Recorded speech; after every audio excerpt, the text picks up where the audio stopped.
critical measures to revitalize and support provincial economies focuses on the implementation of industrial policy.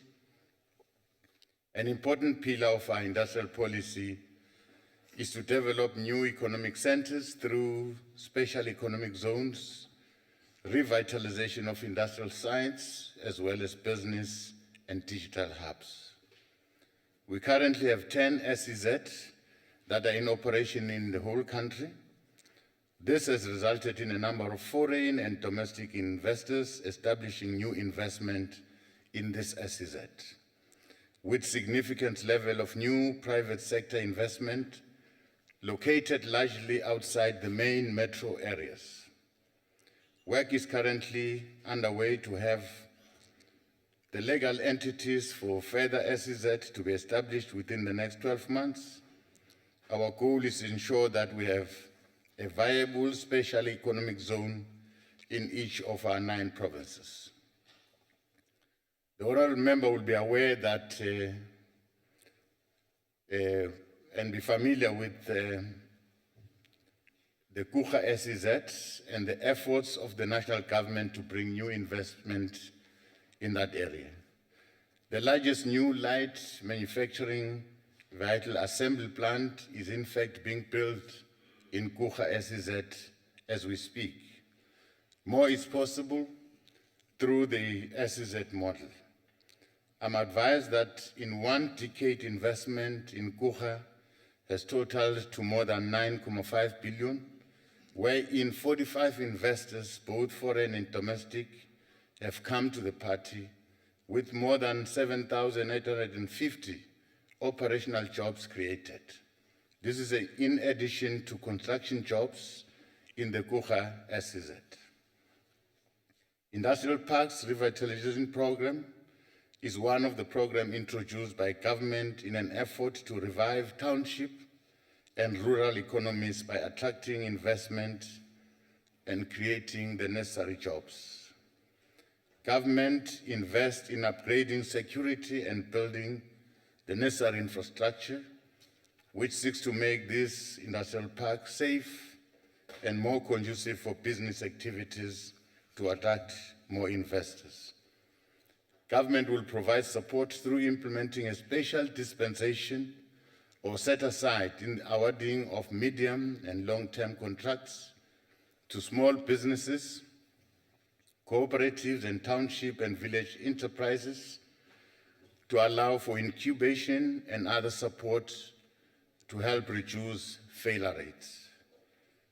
Our industrial strategy focus is on expansion of manufacturing, mining, agriculture, and other sectors recognizes the comparative advantage of each of our provinces. In supporting provincial economies, it is important to focus on specific sectors of comparative strength in each province. For example, our current effort to support citrus industry will support the Eastern Cape, Limpopo, and Western Cape, while agro-processing can support Free State and Mpumalanga. Promotion of beneficiation of minerals supporting mining in the Northern Cape, industrial activities in Gauteng and KZN. We need to encourage greater levels of investment in our provincial economies. Through better coordination and alignment of infrastructure investment plans, we stand to achieve better outcomes in terms of growing our economy to address unemployment, poverty, and inequality. As we begin to implement a coordinated district-based model, there's no doubt that all spheres of government will work closely to drive local economic development initiatives that empower ordinary people where they live. Thank you very much, Deputy Chair. Thank you, Honorable Deputy President. The supplementary question, Honorable High. Thank you very much, Honorable Deputy Chairperson and Honorable Deputy President. I'm very, very glad that national government is going to play a role in the provinces. Given that normally provinces would have their provincial growth and development strategies with key catalytic projects. But the challenge with this project is that provinces would not have money to fund those projects because the transfers that are coming from the National Revenue Fund would mainly address social services, particularly in provinces that have legacies of Bantu stamps. My question, therefore, would be, how is the President ensuring that government strengthens the cooperative governance and intergovernmental relations in order to leverage the maximum benefit of funding through national department initiative in provinces in the interest of economic development? I thank you. Deputy President. Thank you very much. Our first strategy is to strengthen the Presidential Coordinating Committee that is chaired by the President. That is where all provinces tabled their economic development plan recently, with all departments of government that normally provide services to our people. I'm talking about Department of Education, Department of Small Business. All those are departments that sit in the PCC. And beyond that, we are going to take steps to motivate premiers in the different provinces to sit together with their mayors in what we call the Premiers Coordinating Council. In that way, we think we're going to align all our plans in terms of our projects. We must know what is happening in what area, who is involved, so that if a municipality, if a province is building houses, a municipality must ensure that there's water. Now, there are certain projects where we're going to collaborate. Big projects, if we think of roads, provincial roads, national roads, and local roads, so that the three spheres of government must work together. We further introduced a district-based model. That is where all of us, national, provincial, and local spheres of government will sit together and coordinate our planning and coordinate service delivery. Thank you very much. Thank you, Honorable Deputy President. Honorable Bibi, is there any other follow-up questions? Yes. Honorable Bibi.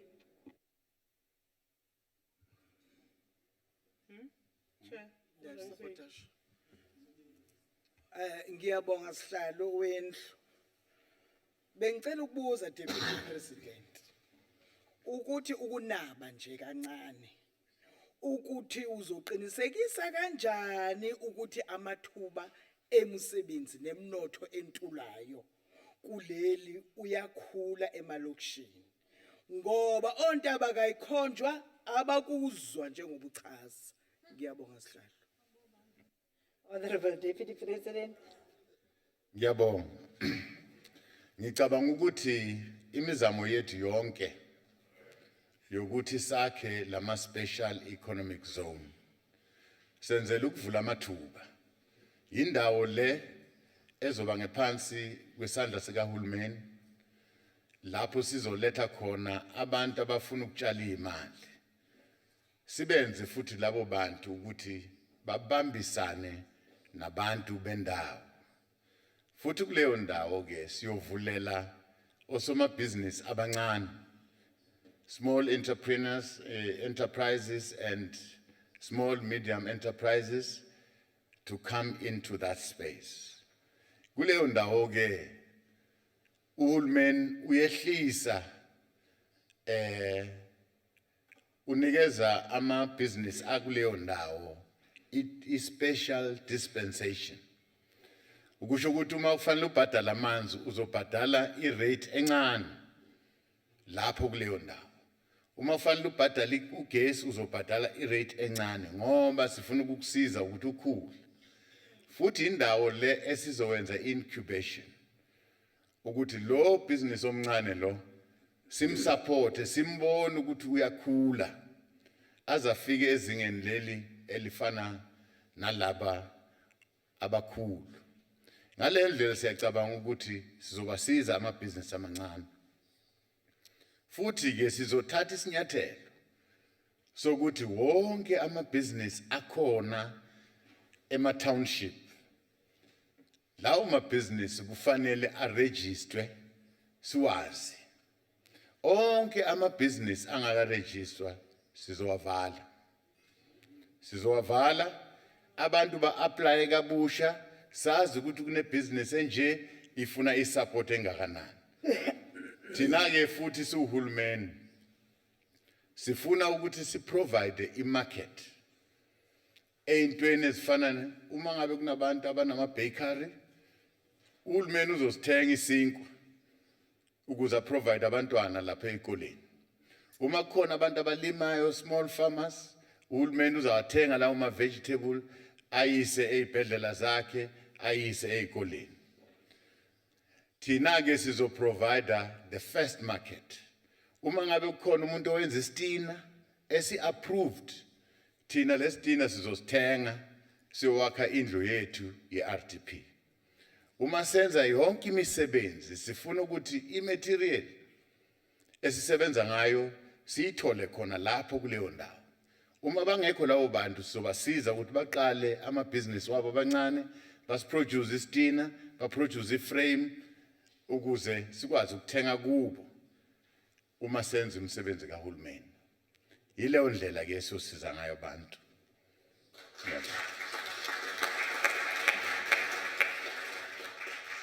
The Honorable Zandamel. Thank you, Deputy Speaker. President, you mentioned economic zones, though you were not specific. Now, my question is there any plan by the government to create jobs and economic opportunities, especially in rural areas, like, say, your Dr. JS, Temisile Hani, Bushbuck Ridge in Pumalanga, Kwakwa in Free State, etc.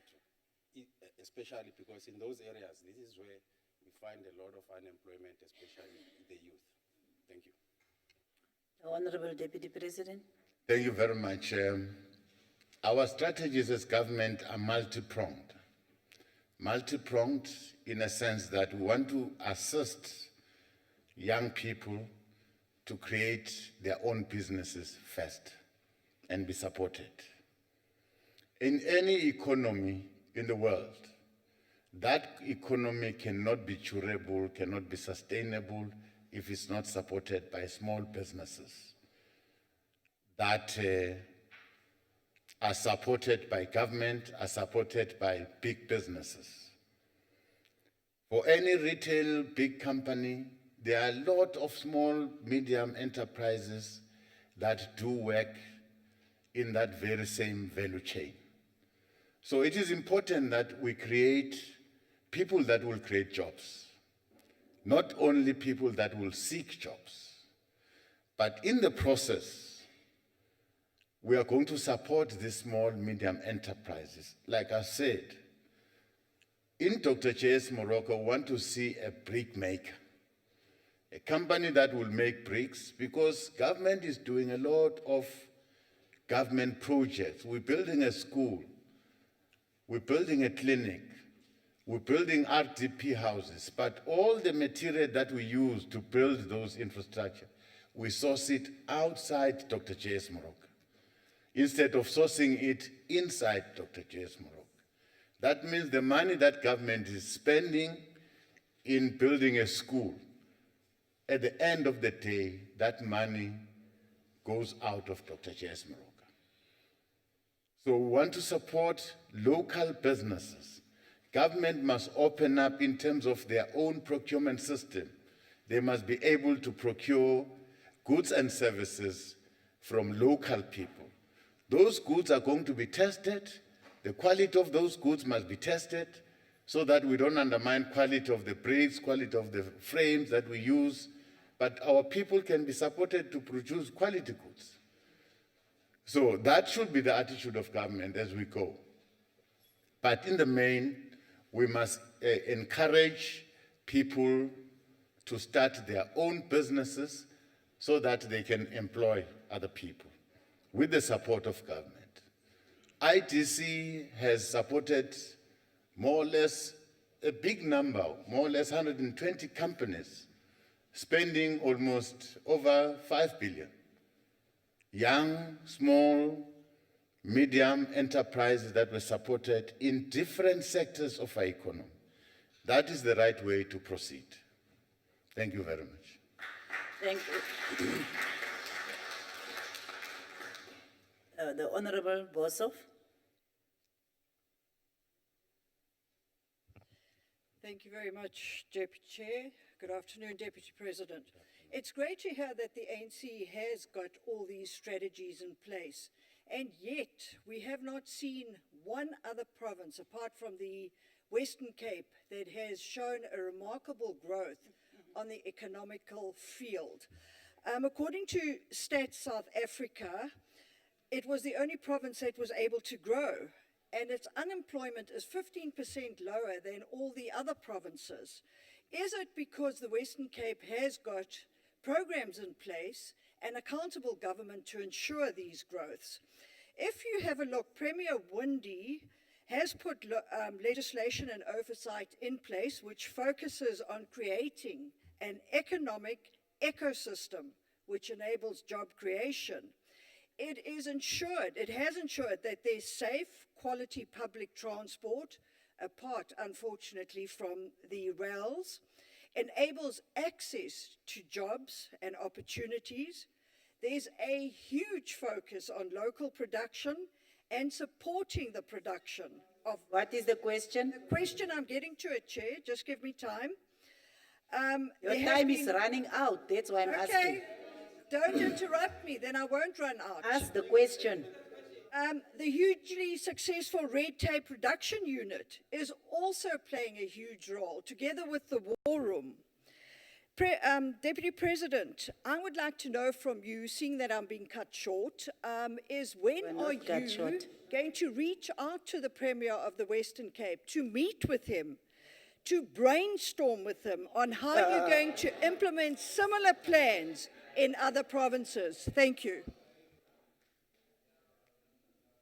Honorable Deputy President. Thank you very much. I can see you are blowing your own horn. Yes, Al. Yes. You are bragging on your achievement in the Western Cape.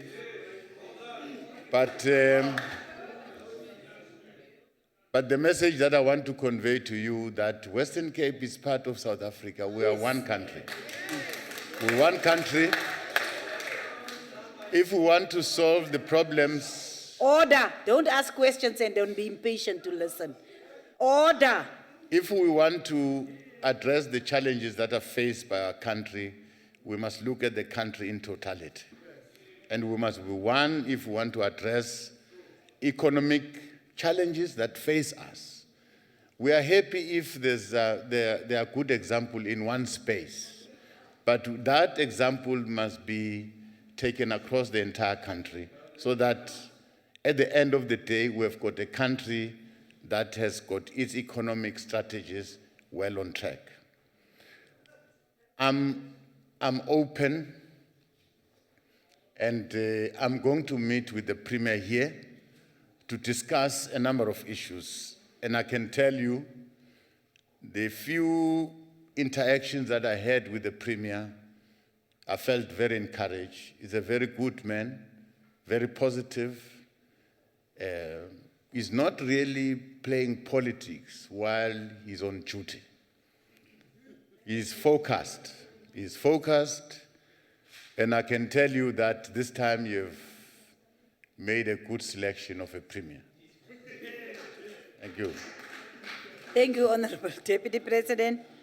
The Honorable Labuskaghni is not present, so her questions will be dealt with by Honorable Smith if at all there is any follow-up question. We are now requesting the Deputy President to respond to question number 2 by the Honorable Labuskaghni. Thank you, Deputy Chair.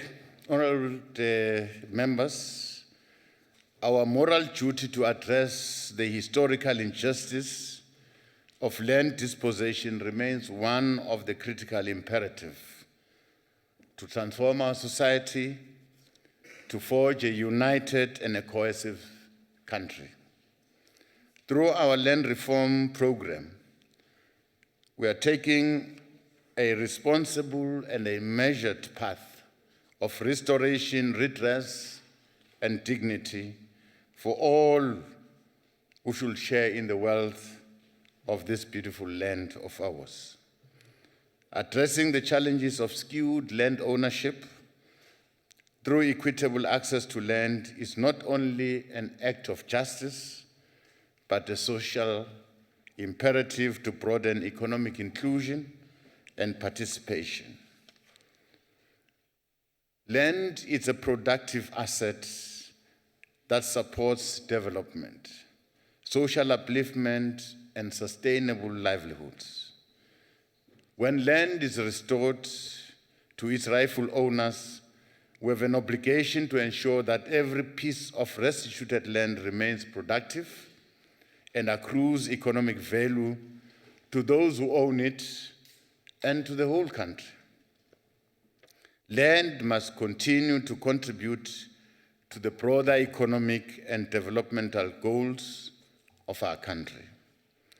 For this to happen, we must ensure that our post-settlement support programs to beneficiaries of land reform are effective to ensure that restituted land is utilized optimally.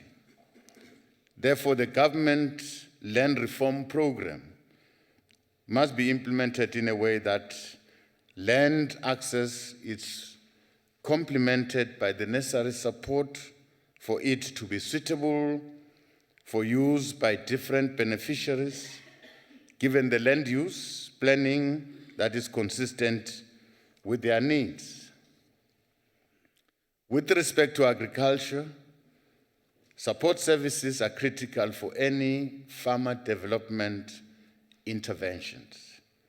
These support interventions range from extension services, research and technology transfer, mechanization, production inputs, finance, and market access. Government, through its agricultural department nationally and provincially, offer these services, offer extension services, production inputs for subsistence and smallholder farmers, technology transfer, assistance in finance, mechanization, and market access. More importantly, the provision of production infrastructure such as dams and irrigation infrastructure is essential to achieve higher levels of productions by these smaller farmers. Ilima Litsima is largely for support of vulnerable and subsistence farmers in order to address food security. Mechanization support through creation of service centers have been budgeted for where farmers at local level can have access to tractors and other implements that will support them to be productive. In some provinces, service centers are already in operations. This will be streamlined with farmer production support units, which are part of the broader integrated producer support system. Financial support to land reform beneficiaries has been made available through various channels of support, including the provisions of working capital requirements. However, the main issue to address more urgently has to do with the finalization of the integrated model of agricultural financing that design and deliver a suite of affordable products for farmers, ranging from farm insurance, farm expansion, blended finance, and all financing of working capital requirements. This approach will be strengthened by our deliberate partnership with the private sector to draw in new capital for agricultural financing. The growth of emerging farmers into becoming commercial players will expand the productive capacity and contribute to the sector and to the gross domestic product of our country. Thank you very much. Thank you, Honorable Deputy President. Members, before I continue, let me remind you, the time for asking supplementary question is 2 minutes. The time for asking supplementary question is 2 minutes, and the time for reply is 4 minutes. The Honorable Smith. Thank The you, right hand. Honourable Deputy Chairperson. Honourable Deputy President, I agree with you that we need to restore dignity to people, and part of that is giving them title to the properties that they stay on. Deputy President, your agri-parks that, according to the department, do not even exist, and market access programs are failing, and failing big time. 18.8 billion rand has been spent on small farmer support since 2014, and yet there are very few success stories. Based on the fact that these programs and interventions previously have failed in general, can you please tell us which government policy is being used to regulate the spending of billions of rands on post-settlement support programs? Because it seems like the department is doing hit and run support programs instead of sustainable support programs. Thank you. Well, thank you very much. I think you, in the main, you are partly correct. There have been weaknesses in the manner we support small farmers. Now, in certain instances, our support was not consistent, and that resulted in a number of small farmers failing. Whatever they've started, they lost hope, they failed. That we've identified as a challenge.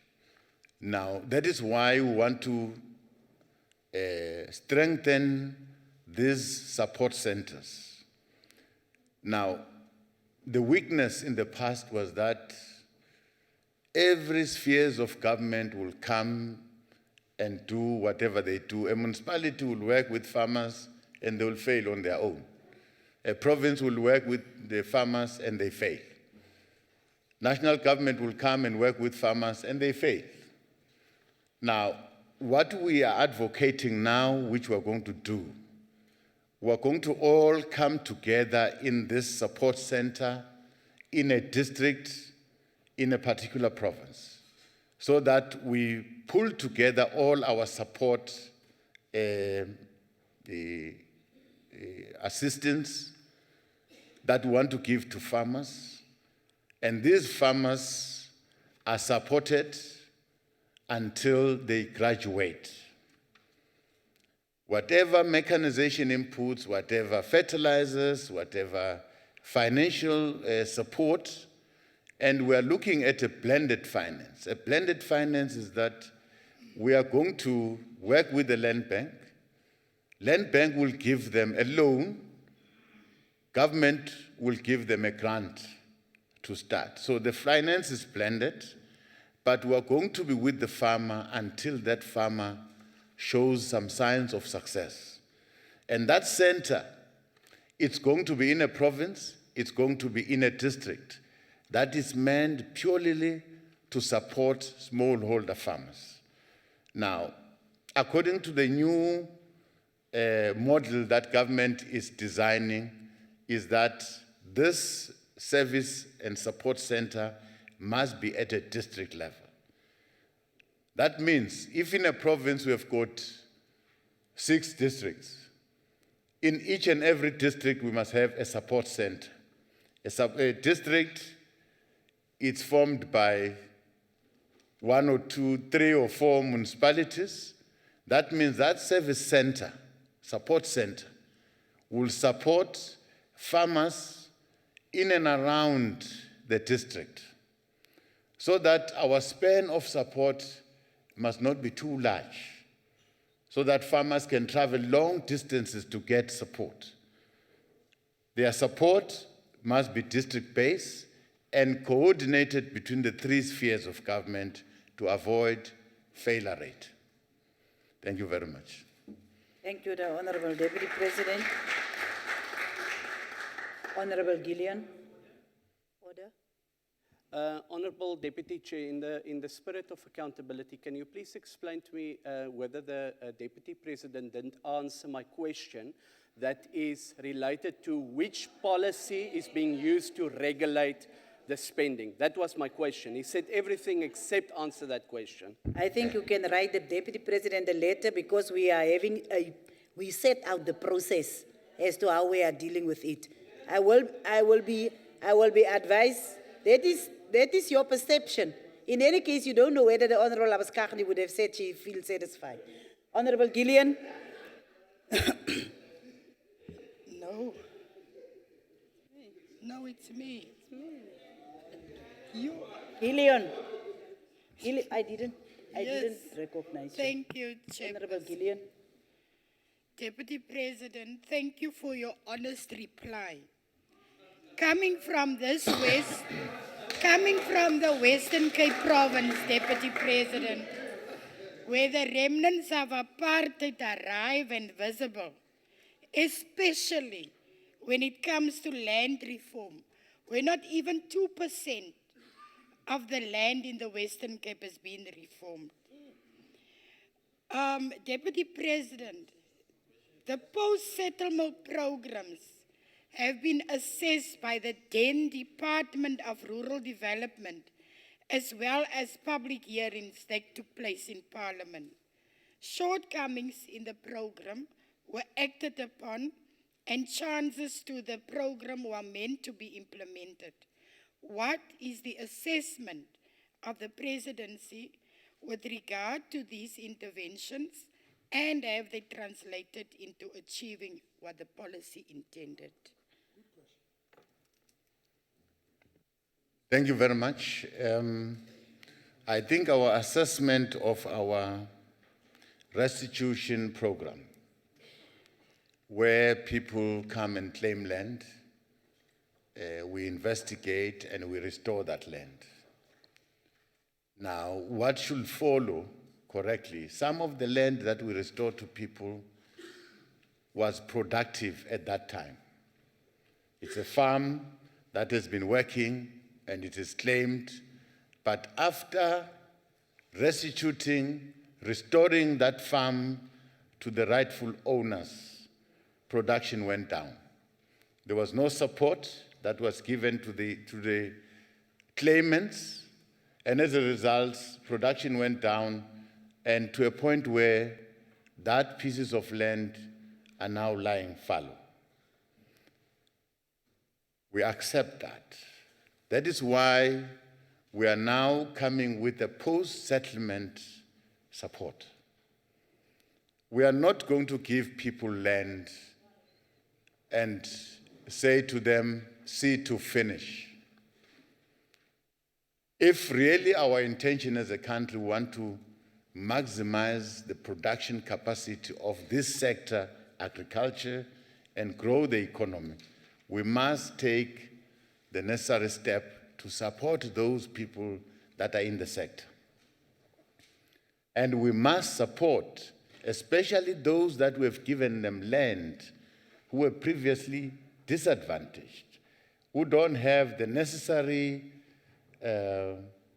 requirements, the necessary finances to start producing on that land. So we're going to give a package of support to those people that we restore the land to. Now, we are not going to only focus on restitution. we're also going to focus on distribution, redistribution. There's land that is in the hands of government currently that we're going to deliberately redistribute to people for specific purpose to plant, to produce. Very soon we're going to make announcements. From redistribution and restitution purposes. That was to a tune of about 39.2 billion rand. It's public knowledge that of all the successful land claims that were entered into, about 93% of the people that were successful opted for cash payouts instead of getting the land. My question is, what percentage of that 8 million hectares of land is still available? And how much money was paid out instead of giving people the land? Thank you. Well, that sounds like a new question because you need some details specific, and I don't have it now. And I don't want to lie. Deputy President. I'd rather go and look for that specific information and give it to you. Thank you. Honorable Deputy President, let me say it out loud here. You can sit in between whilst people are asking the questions. There is a chair. Okay. Yes, because they don't believe me if I say I've told you. Honorable Modise.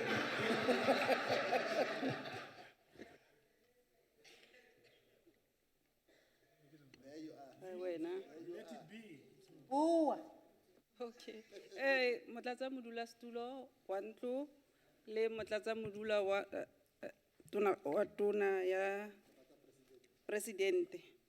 Ke potsa ka gore ke a utlwa motlatsa presidente o bua ka go supporta di emerging farmers. Jaanong nna ke sireletsa gore morago ga dipatlisiso tsa le go bona boleng impact ya pusetso ya mafatshe mo beng ba one ba ileng gore khale ba nentse ba letile mo dingwageng tse di fetileng. Goromente ya rona a ena le maano ebile gape ena le diketleletso mo ba beng ba ba mafatshe go ka ba thusa. Ke utlwile ha motlatsa president a bua ka go supporta tsone di farmers tseo mare nna segolo ke bua ka ba mmala wa sebilo and African farmers gore lo ka ba supporta jang gore gape ba lo ba supporte ka matlole jaaka o setse o buile ka go ba rupelela training le gore lo ka ba isa jang go ba ngokeleng ba bareki gore ba tle go reka. Ke potso e ke lebisitseng go go ena ke assessment le impact le supporting ya di black farmers in the whole country morago ga dipatlisiso for 25 years dingwaga di le 25. Those are my questions. Thanks. Difficult. I heard some parts of the question. I didn't hear some of parts of the question. Possibly, Honorable Muimang, can you just assist a little bit? Yes. Please. Yes. Please. Be kind enough to assist. Well, let me say Yes. it's an assessment with the impact that the government, oh, by the way, I must speak English. Yes. Okay. Yes. Okay. Yeah, Honorable Deputy President. Order. I heard her very well, and I want to just facilitate the question. Yes. She's asking that what support can further be given to small farmers in the light of the fact that in the last 25 years there was a lot of support given to the farmers, and how as government you are going to continue to assess that assessment to the small farmers in particular. Yes. Thank yeah, you. black. Yeah, the black he had. I just wanted to cover the question. Sorry, Honorable Matibula, you are rising on. The point of order, Chair. Your order is? Not that Deputy Chairperson ko laka podium lia. Swa pfumeleriwa ku one of our members a translator munhu aka ka podium. hi ku laha ku na ti-translator na tata wa ku ku humelela yini hi translator leyi fanele yi translator laha ka podium liya.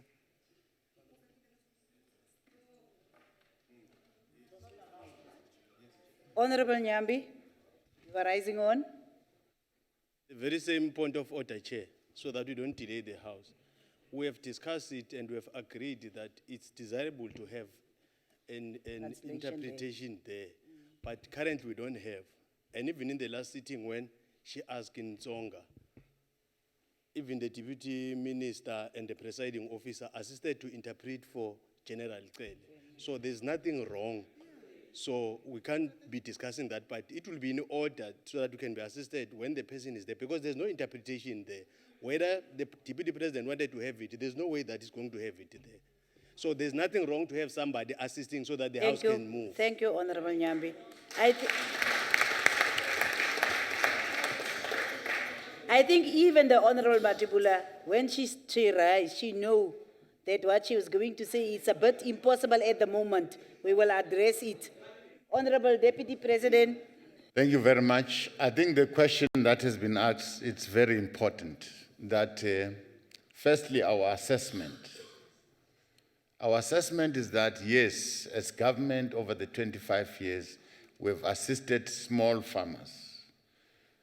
But our assistance was ad hoc, was not consistent. As a result, few farmers have graduated into commercial farmers. That's a shortcoming which we're ready to improve now. Our farmers out there, they must know that this time round, our support is going to be consistent until they graduate into commercial farmers. They must stand on their own. Now, government also must try and provide the necessary market for farm products that can be bought by government so that our small farmers don't struggle looking for markets to sell their products. It should be government's duty to come closer to small farmers, assist them to produce correctly the quality of their product so that these farmers can supply food, vegetables to our hospitals, vegetables to our schools. The nutrition program alone in the whole country, it's billions and billions. But this goes to the commercial farmers. Instead of supporting small farmers, grow, give them a platform to grow. It's a deliberate and a determination from government to ensure that these small farmers grow. This has been a shortcoming. Our support has been erratic. We have settled land, and some of the land is not productive because we disengaged in terms of support. Those are some of the criticism that we are taking, and we are ready to improve. The minister is going to announce exactly the kind of support, post-settlement, the support centers that we're going to create at district level, and what kind of support will be contained there, and how the life of a farmer that is being supported. But we must hasten to say, a farmer can't emerge forever. You must emerge up until to a particular time and go. You can't be emerging, getting support from government, and we are not growing. At a certain particular point, you must grow and learn to stand on your own and compete with other commercial farmers. Thank you very much.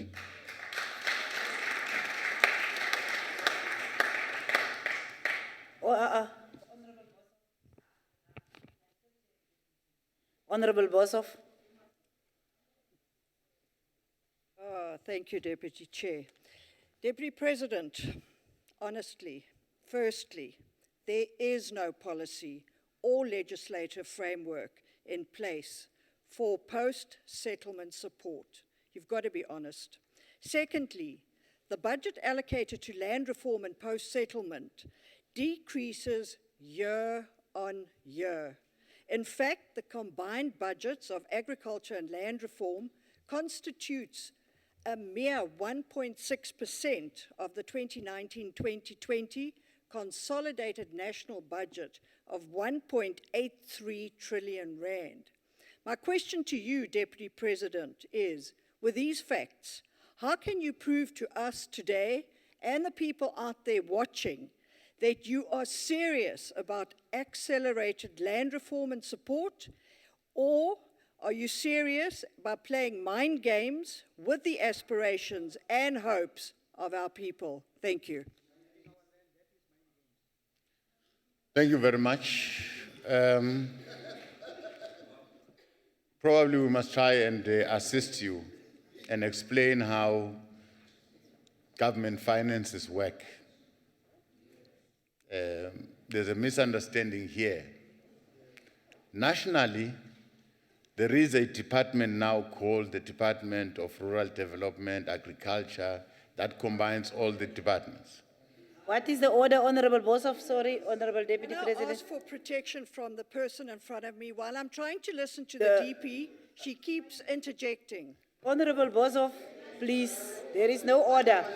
I mean, there is no order there, because all of you interject at any given time. Can you continue, Honorable Deputy President?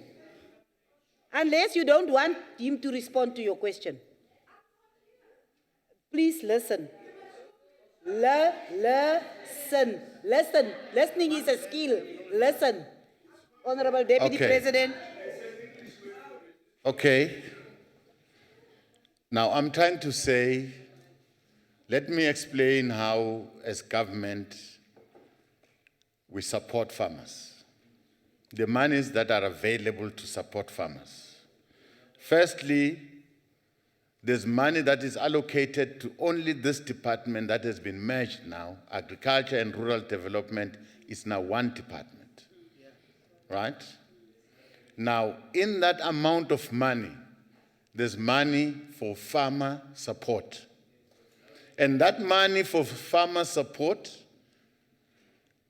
it's a grant. It's free money that we give to a farmer. Provincially, all provincial governments, they receive their equitable share.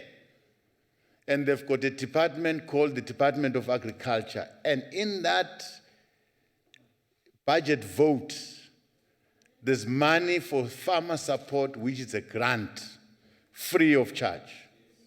That goes to farmers. The only snag here is that what national government is doing and provincial government is doing was not coordinated, so that we can have greater impact on a farmer. This is what we're trying to address now. There are very few things that municipalities are doing, but municipalities are struggling. But the spheres of government that have got money that to support farmers is the provincial government and the national government. Talking from the experience that I have as a premier, the farmer support that we're doing, we're buying tractors. Tractors will go and plow free of charge. That is a policy of a provincial department based on the needs of the people that I'm serving. The money that I have, I must support these farmers. And this money is everywhere in all provincial governments. Money that is called farmer support.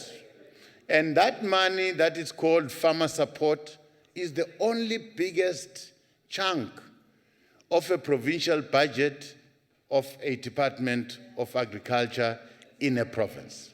Thank you very much.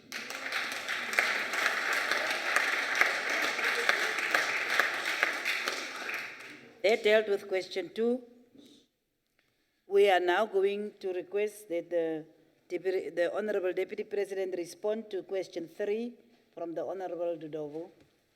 Thank you very much.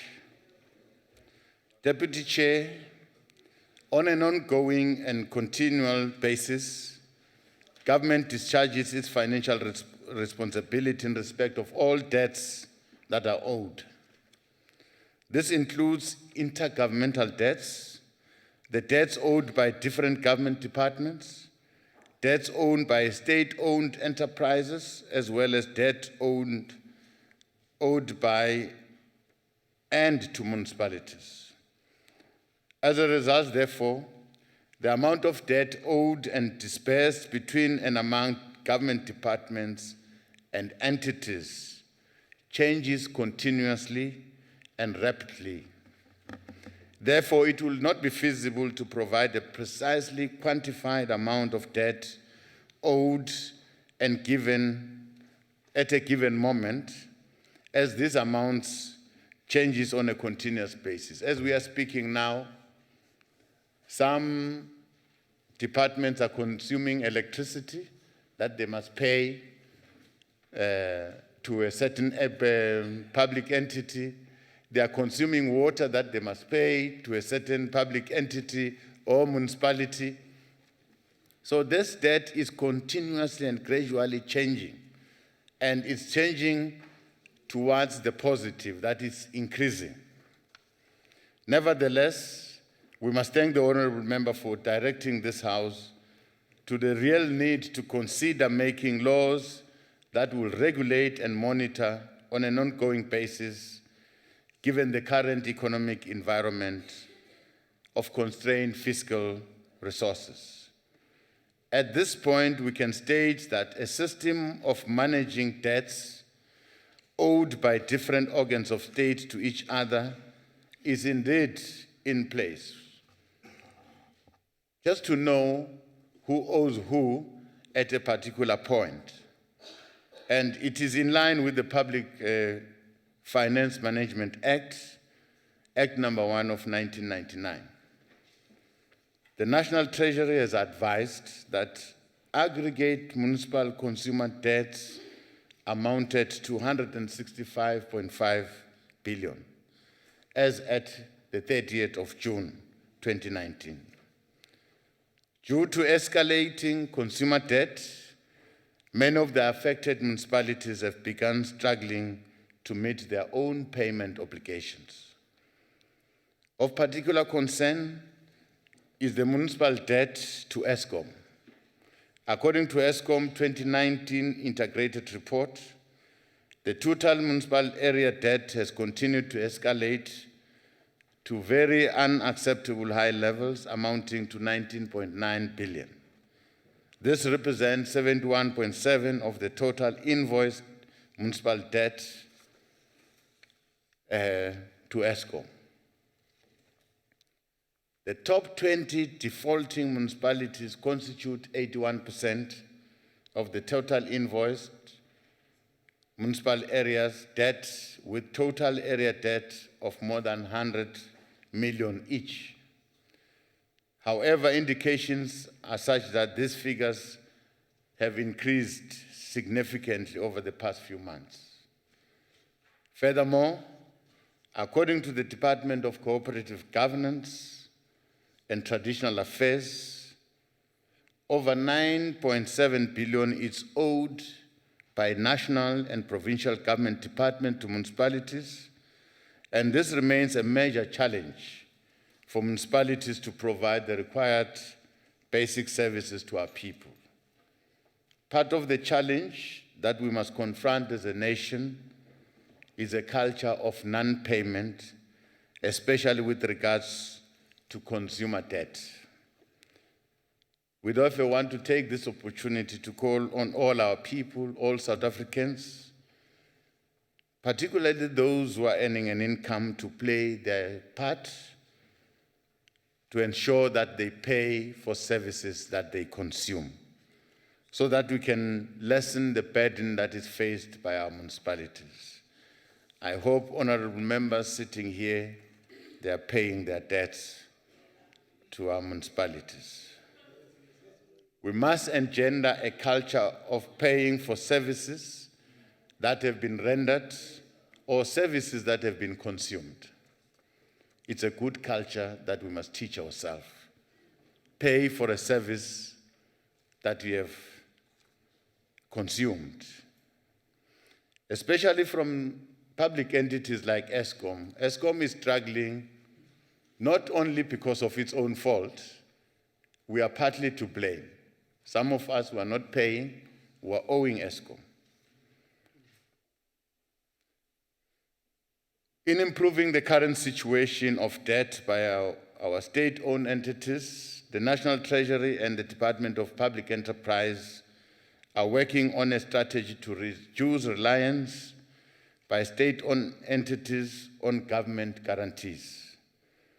Mechanisms for ensuring that government departments and state-owned entities settle their debts in time are provided for by Section 38 of our Public Finance Management Act. So this is provided for in our Act, and we must ensure that those who are owing are paid, do pay within a stipulated time frame. In this regard, accounting officers are required to settle all contractual obligations and pay all monies owed, including intergovernmental monies and claims, and they must do that within 30 days of the submission of an invoice, or on a specific date agreed between the creditors and the suppliers. Accounting officers and executing authorities must take the necessary disciplinary measures against any official in the service of the department who fails to comply with the provision of the Public Finance Management Act. Thank you very much. Thank you, Honorable. Thank you, Honorable Deputy Speaker, the Honorable Dodovo. Thank you very much, Honorable President, sorry. Deputy Chair. Honorable Deputy President, let me just follow up the question itself. You would agree with me that non-payment of the municipal debt has got profound negative implications to municipalities themselves in providing basic services to the people. And even the FFC have said that municipal debt, consumer debt has reached a crisis proportion. Now, I just want to know what practical steps, in addition to what we've just said, that the government can take to ensure that indeed the municipal debt is managed quite properly, because for me, that is very much important. Thank you very much. The Honorable Deputy President. Thank you very much. The question is twofold. Well, I've got a duty as Deputy President to ensure that all government departments nationally do honor their debts. That I take it. And from here, when I leave here, I'm going to ensure that all government departments do comply. I'm going to write to each and every minister to do that. I'll take it upon myself to help the President to ensure that those who are owing, they must pay. And if they don't pay, they must explain to the President why are they not paying. It's a duty that I'm prepared to do because that is stipulated in our law. We can't sit here and process laws ourselves that we finally don't respect.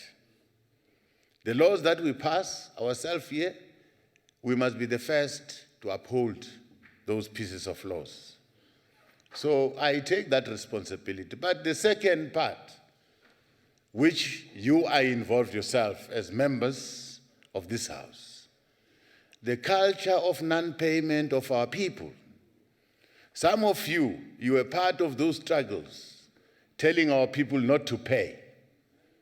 And it's time to go back and say to our people, it's time to pay now. The struggles are over because at that time we're fighting a system. Wanted to pull down a system, so we encourage everyone not to pay.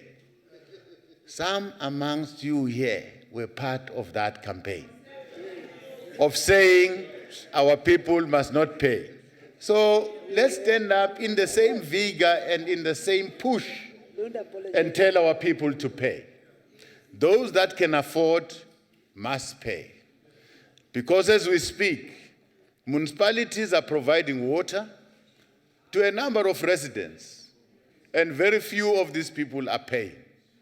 Municipalities are providing electricity to a number of villages, and the majority of those people are not paying. So if we are talking about the challenges that are faced by our municipalities, our communities are part and parcel of the problem. Thank you very much. Honorable Sheikh.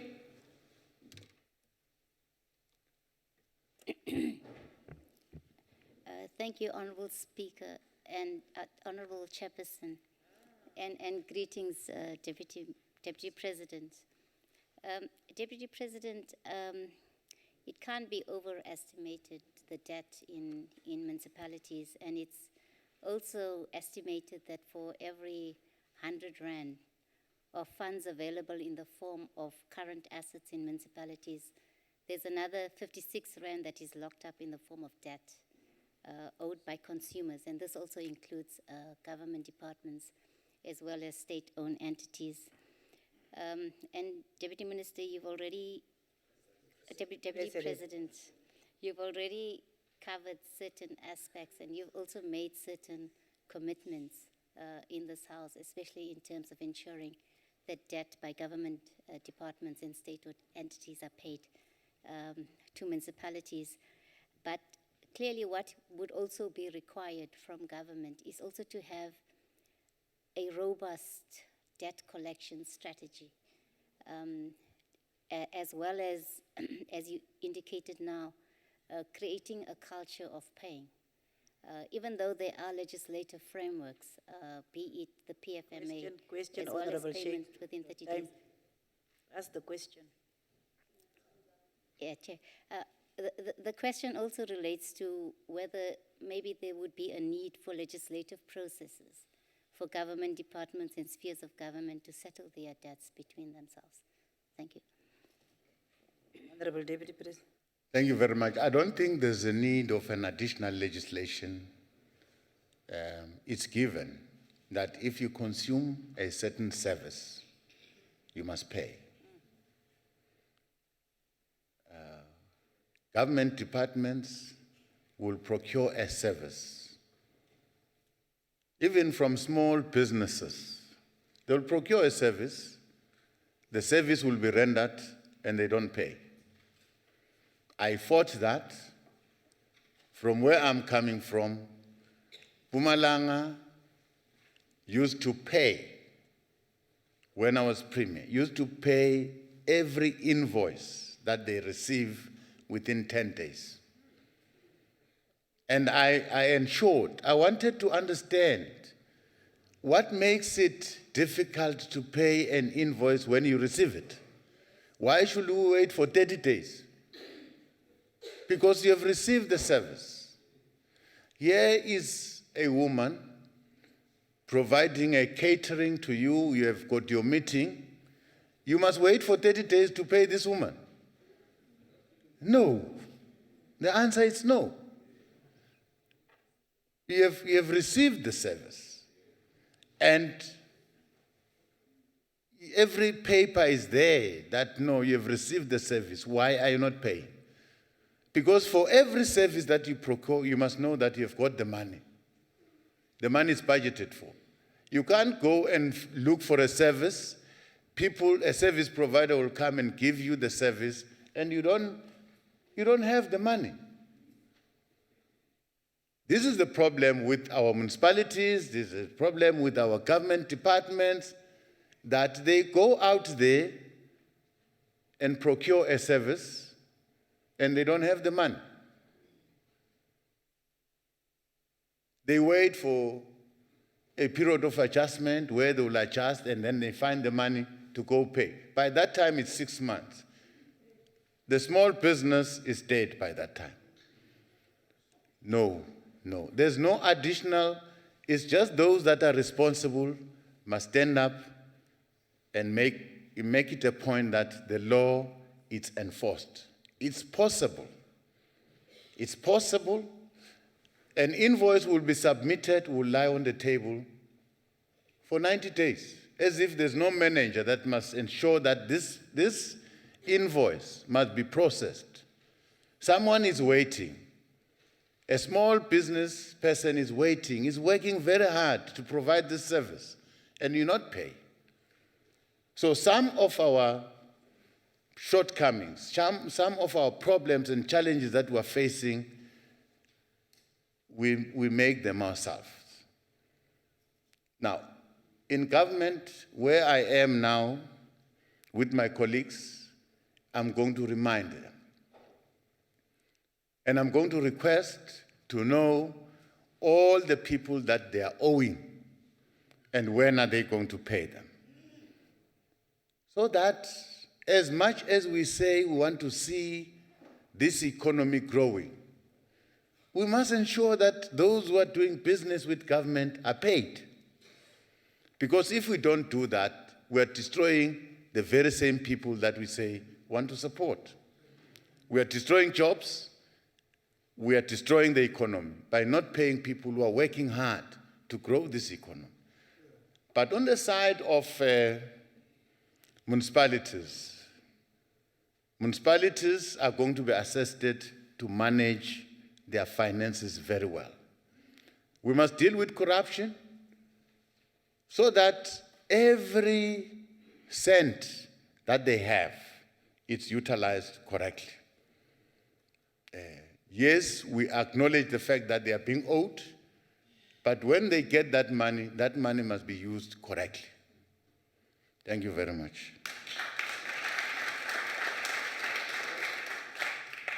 Honorable Molitsane.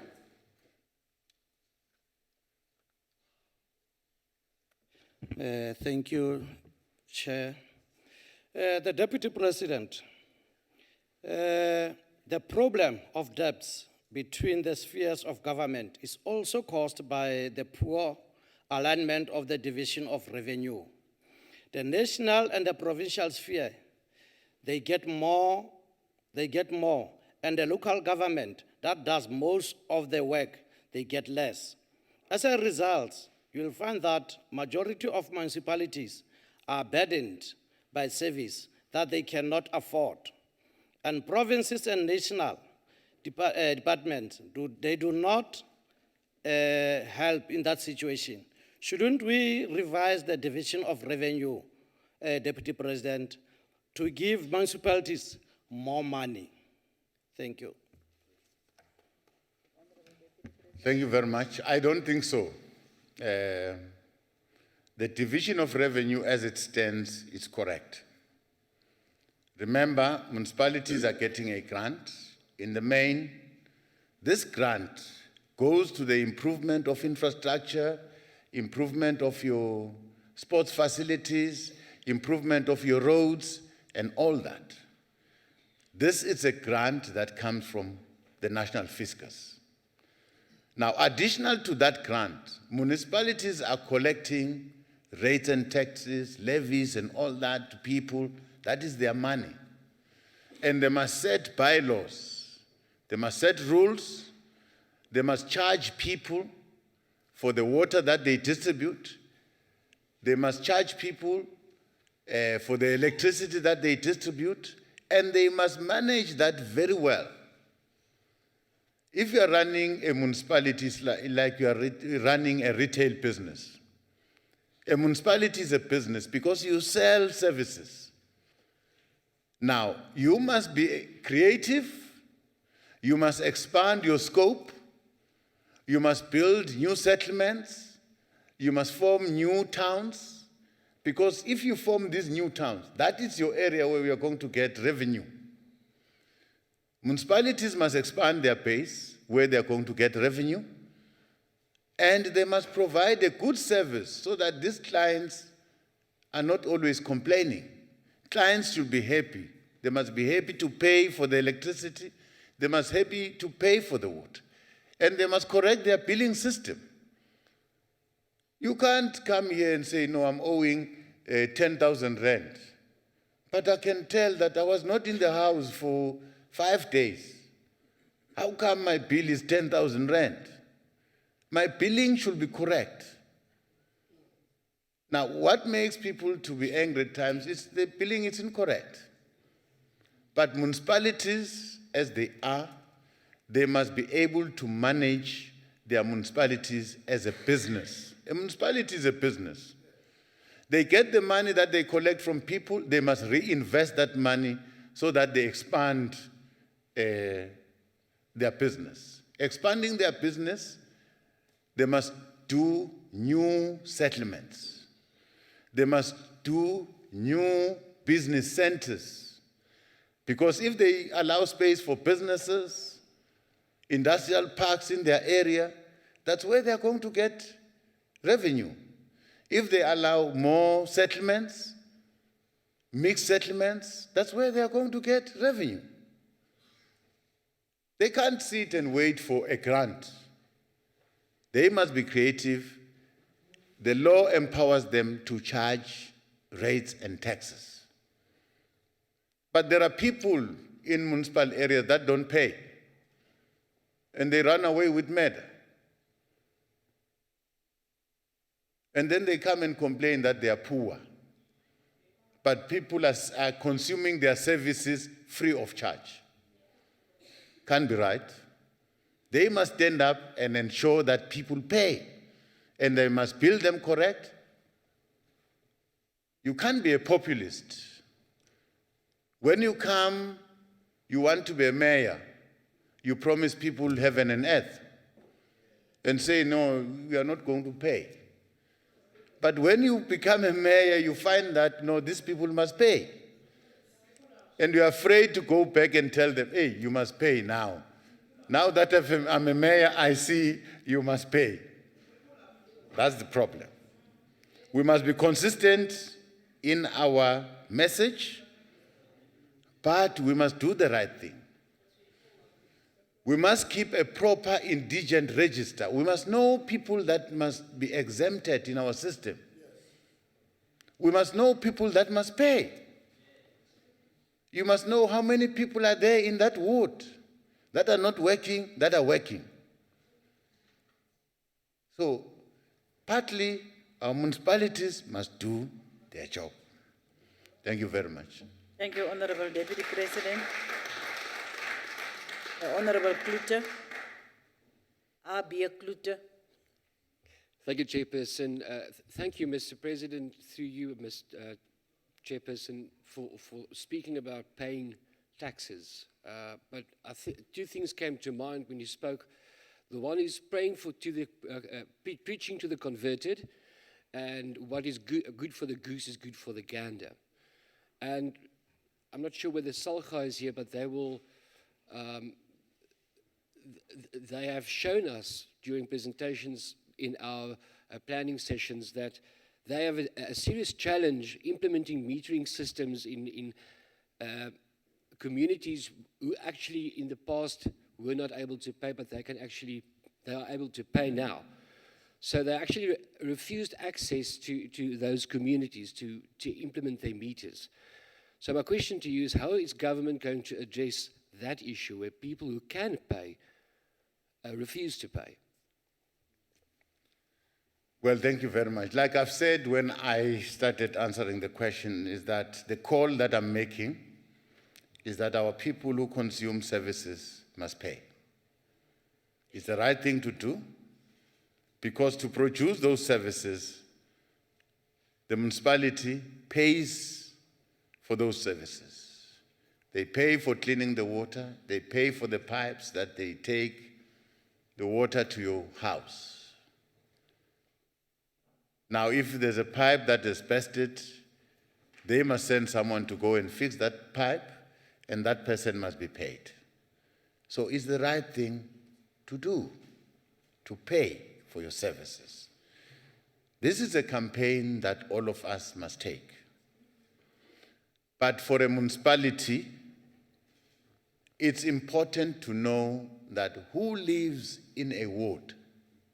There is a ward councillor that must know each and every household in the ward, whether this household is headed by an indigent person, an old person that can't pay, whether in that house there's a person that is working elsewhere who can afford to pay, and that person must be made to pay.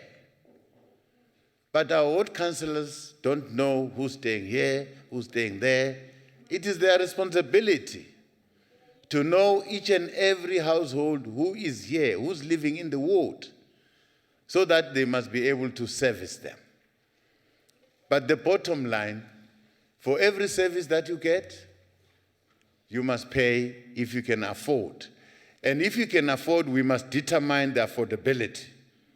Those who don't afford, we must determine that they can't afford. Our people that are getting a pension, yes, we have said so, we're going to give them a certain percentage of services free of charge. But we can't give everyone services free of charge. It's wrong. We are destroying, we're putting a burden to our municipalities. Now, we are destroying our country. We must make a contribution where we've received services. We must pay for services. It's the right thing to do. Because if you pay for services, you are sustaining a job in a municipality, you are ensuring that the municipality can grow, there will be a road, there will be a new settlement, there will be business centers, because municipality will have money to do all those things. So our people must pay. I was part and parcel of those people who were saying, we are not going to pay. And now I'm saying to our people, let's pay. Let's pay. I was part and parcel of those people who were marching forward, fighting for our freedom. We said, let's boycott the payment of services. But we've achieved our freedom. We can't go back there. This time is the time to build. And all of us must be responsible enough, love our country, let's do what is right and pay for the services. Thank you very much. Thank you, Honorable Deputy President. That concludes question 3. We are now going to question 4, asked by the Honorable RBSC van die Vrystaat. Thank you, Deputy Chair. Honorable members, the President has appointed an interministerial committee on service delivery at district level, primarily to accelerate service delivery and support to our municipalities that are struggling for various reasons, including those that are under administration. This area of work is focused on unlocking bottlenecks as well as deal with emergent governance challenges that undermine delivery of quality services. Among the focus areas of this interministerial committee will direct its work on the following issues: addressing community and business forums, disruptions that are stopping existing projects that are currently undergoing in these different municipalities, addressing numerous compliance issues that have created serious challenges in those municipalities in the supply chain management and the procurement processes, addressing compliance issues surrounding planning, and addressing security problems faced in the provision of electricity, water, and other services. These interventions, including the establishment of the IMC, are as a result of our government recognition that there are various challenges that are faced by our municipalities, which over time have impacted on the quality of service delivery and the collapse of services. This has inadvertently led to sporadic protests, which at times have turned violent, leading to destruction of public and private property. Some of the interventions that we are implementing focus on improving governance matters in these municipalities through the example of recruitment and selection of competent managers in critical senior positions and enforcement of compliance with the Municipal Systems Act and its related regulations, encourage professionalism of corporate systems and processes like performance management systems and effective implementation of integrated service delivery models and resolving political infighting that affect administration and affect the service delivery. Furthermore, there is effective support by COCTA and National Treasury with the implementation of post-audit action plans to reverse the negative audit outcomes, and compulsory utilization of database on employees that were dismissed for misconduct, fraud, and corruption. The above-mentioned measures will in no doubt strengthen the functioning of our municipalities, especially those that are under administration, so that they meet the expectation of our people as far as service delivery is concerned. Therefore, we are pleased that increasing numbers of municipalities are cooperating with information on their specific challenges. Beyond the municipalities that are under administration, Cabinet has also resolved that the IMC must focus on monitoring and, where needed, support and intervene across all 44 districts and our 8 metropolitan municipalities. The intention is an all-of-government process of planning, sequencing of projects, and monitoring the service delivery process. As of now, we have undertaken to immediately respond to all areas where there are service delivery challenges, to ensure that all infrastructure development plans and operations are aligned across all spheres of government.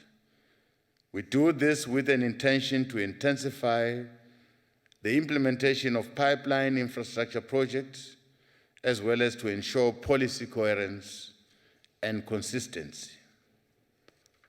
In this fashion, we will be able to improve the alignment of infrastructure development plans and operations, ensure policy coherence, and unlocking bottlenecks to fast-track service delivery. As we have mentioned, we will react to early warnings so as to preempt service delivery challenges. We will promote economic development and investment through the revitalization of township and rural economies, and ensure that service delivery challenges are addressed timelessly. Thank you very much. Thank you, Honorable Deputy President. The first supplementary question, the Honorable Abia Klute.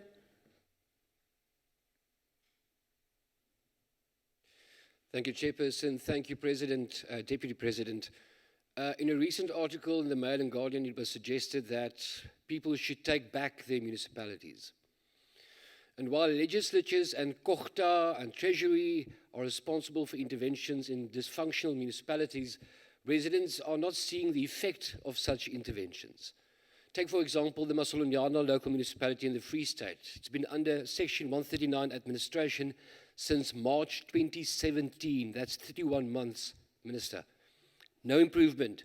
Residents in Brandfort at one stage had no water for 5 months during intervention. Sewage works in Masonyana is currently dysfunctional, and citizens themselves are now fixing infrastructure just so that services do not come to a standstill. In Mafube, also under administration, for 31 months, refuse removal of vehicles have been seized as a result of non-payment under administration. Also, accounts to residents have not been issued for 2 months, and residents go out of their way and ask for accounts, only to find that the municipality cannot issue them. This is under administration. Which brings me to my question, Mr. President, Deputy President. While there are various support programs for interventions by Treasury, by Kochta, by provincial Treasury departments, by provincial Kochta departments, and now recently a Deputy Presidential Hotspot program to support so-called hotspots, when, Honourable Deputy President, is the ruling party going to stop launching new plans and programs and do the right thing and take political action against ANC mayors and councils and cronies and give municipalities back to the people? Honourable Deputy President. Well, thank you very much. I believe that these municipalities belong to the people. Why I'm saying that is because everyone who's there, who's a leader in that municipality, in one way or another, has been elected by the very same people. There are meetings in wards. There's a ward councillor directly elected by the people in one way or another. That's why there's a by-election declared if that member probably happened to die or happened to resign and all that. That means that institution belongs to the people. You are also here yourself because you have been voted by the people. They voted your different political parties, and your political parties has brought you here. But the strength of you being here is behind your political party. So this institution, this house, belongs to the people. You must not forget when sitting here that, well, I've arrived here on my own, making a mistake. You represent the people. So it can't change. I don't understand if you say, take back these municipalities to the people. What do you mean? Because people have participated in electing those people that are there. And they've got a right to recall them back if these people are not serving them. However, we are not running away from the challenges that are experienced there. And remember, you can't just jump into a municipality and say, do this and do this. That is a separate sphere of government.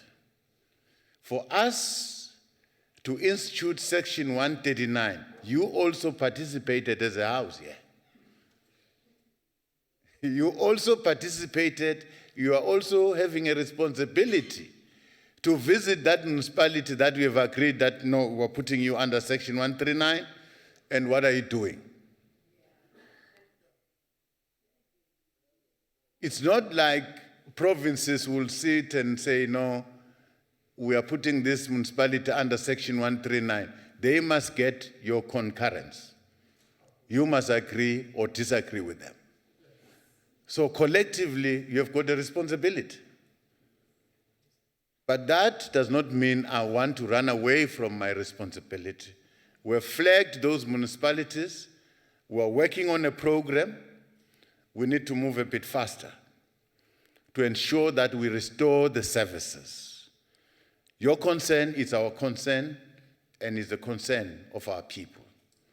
We can't run away that these municipalities are under Section 139. They've got challenges of leadership, politically and administratively. And services in certain instances have collapsed.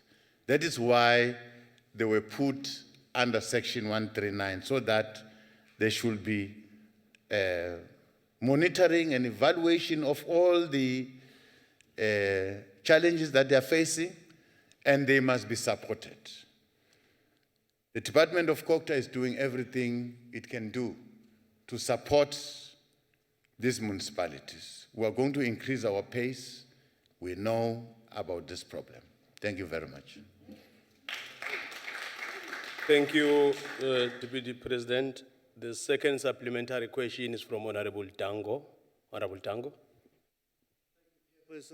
Deputy President, by and large, you've answered some of the questions I was going to pose. However, I want you to re-emphasize on some things. The issue of interventions which leads to placing municipalities under administration has become a major concern for the NCOP. Is the state looking at creating a policy framework that provides a sustainable approach to improving the state of municipalities beyond the provisions of the Constitution to guide the implementation of interventions such as Section 139? Realizing, of course, and conscious that a lot of these challenges and problems come out of the spatial apartheid programming and the way it was planned for that, so that the challenges exist, come from the apartheid history. It is up to us collectively in all three spheres of government to actually repair what was done then. Thank you very much. Honorable Deputy President. Thank you very much. I think probably there's a certain amount of effort that all of us, we must put as a country to try and address that sphere of government. That sphere of government is pulling very hard. It's at the cold face of our people. Our people, some of them are not paying for services. Our people, some of them are destroying the very same property that belongs to municipalities. So these municipalities are pulling very hard. Now, it doesn't help us to say that it's a sphere of government on its own, we can't interfere. The attitude should not be that.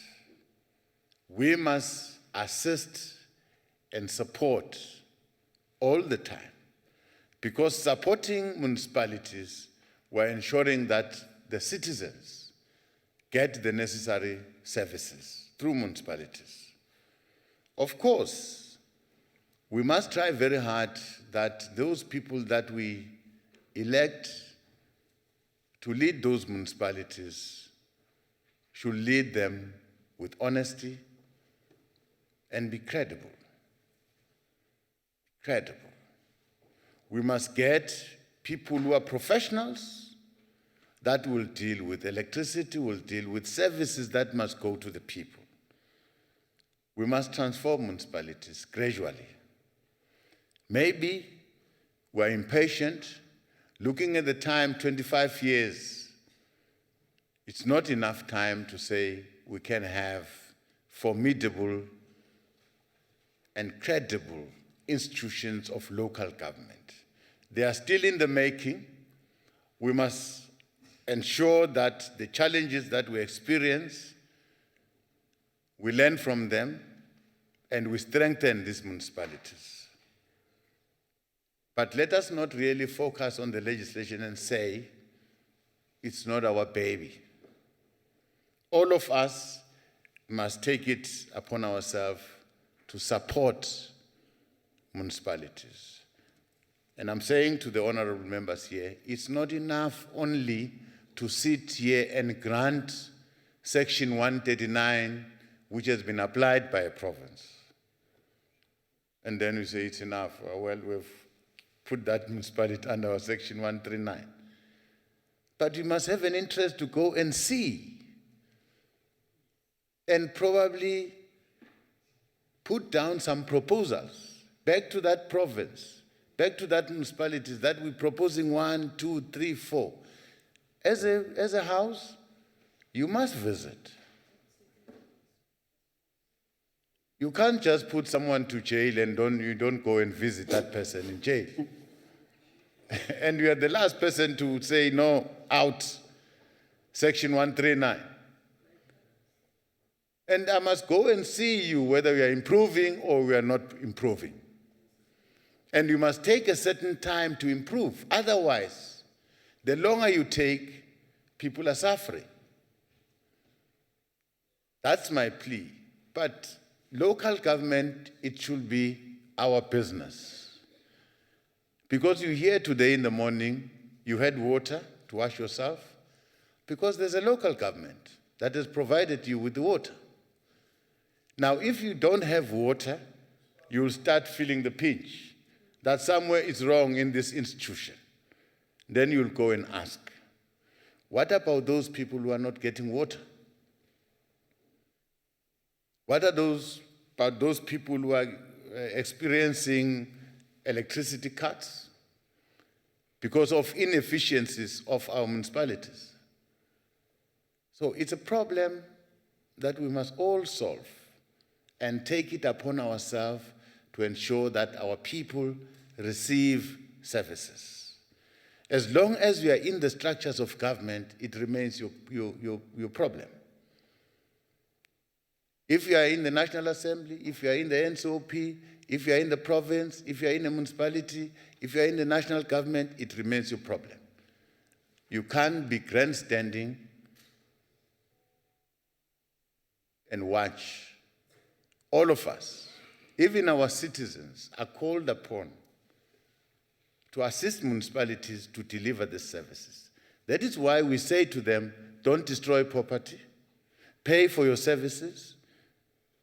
This is your part that you can bring to ensure that there's stability and there's continuous service delivery. That is not interrupted. Thank you very much. Thank you, Honorable President. Honorable Ryder. Thank you, House Chair. Deputy President, the Mfuleni local municipality in Gauteng is under administration at the moment. Things have gotten so bad that on Monday, all of their computers were attached by the sheriff of the court.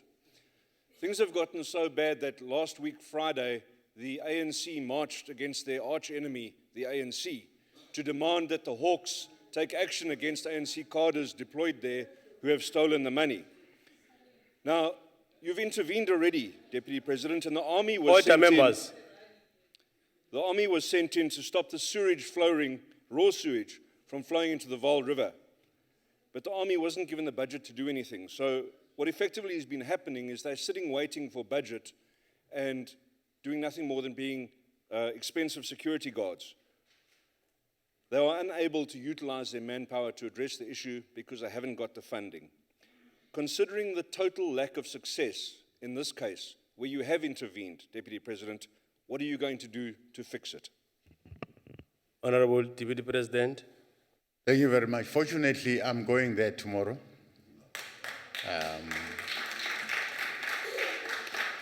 I'm going to see how progress we've made, and probably I'll see for myself the kind of challenges that are there, and lift some of those challenges that needs our immediate attention. But at the back of my mind, I was thinking of the sewer spillage that spills into the river, and I just feel that the president can't be everywhere. I'm here to assist the president, so I must go there. The president has deployed the army to help. I must go see how far. And if there are challenges, I must bring back a report to say we need this and this and this to complete this work. I'll look at the challenges that are affecting the municipality. I'll be with the Minister of Culture, and I will be with the Minister of Human Settlement. Probably we're going to see for ourselves what are the challenges and how best we must intervene. We are going to take this kind of an approach throughout. This is the beginning of a long journey. We're going to crisscross the country. We're going to go to those municipalities that are failing, and we're going to lift them. We're not going to play politics and ask and ask. We're going to do our civic duty and help where necessary. We're not going to say this is a different sphere of government. We feel it's our obligation. So I will be there tomorrow. I will try and attend to those problems that you're raising. and see how best we help the people of Mfuleni with the services that they must get. Thank you very much. Thank you, Honorable President. Honorable Lutuli, that's the last supplementary question on this one. It's Honorable Lutuli.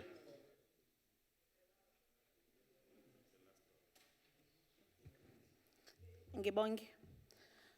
Kuyangithokozisa Sekela Mongameli uma ngabe ukuthi siyavumelana la kulendlu ukuthi uma ngabe abantu bakaZulu Natal belahlekelwa yithemba kuhulumeni wasemakhaya okuyimkhandlu awubalahlekeli nje ithemba kubona kuphela kepha uyabalahlekelwa nakuthina sile eParliament as NCOP.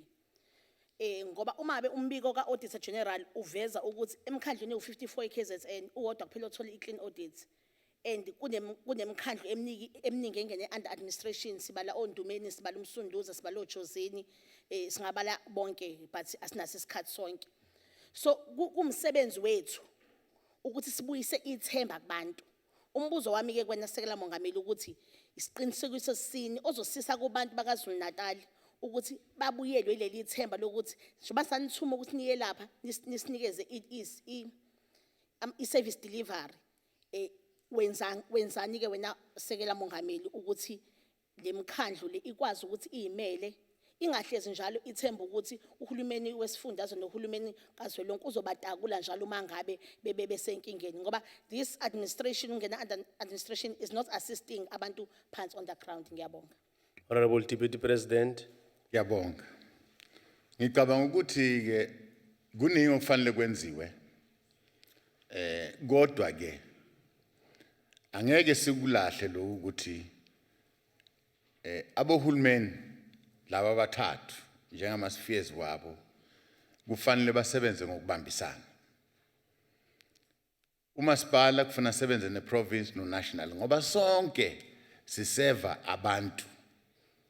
Uma siletha iservice siletha kuleyo ward, siletha kuleyo masipala, siletha kuleyo province kufanele sibambisana. Thina nje sihlezi la sithi siku national. Akekho national. Akekho iprovince ngoba sonke sibuya ewadini. Ngakho ke kufanele ukuthi usizo esilethayo imali noma sakhe isikolo noma sakhe iclinic noma sakhe izindlu noma senzani konke lokho sikwenza endaweni yawomasipala. Kufanele ke sisebenzisane nomasipala. Manje ke sithi thina sakha uhlelo ukuthi sonke sizohlala ku district.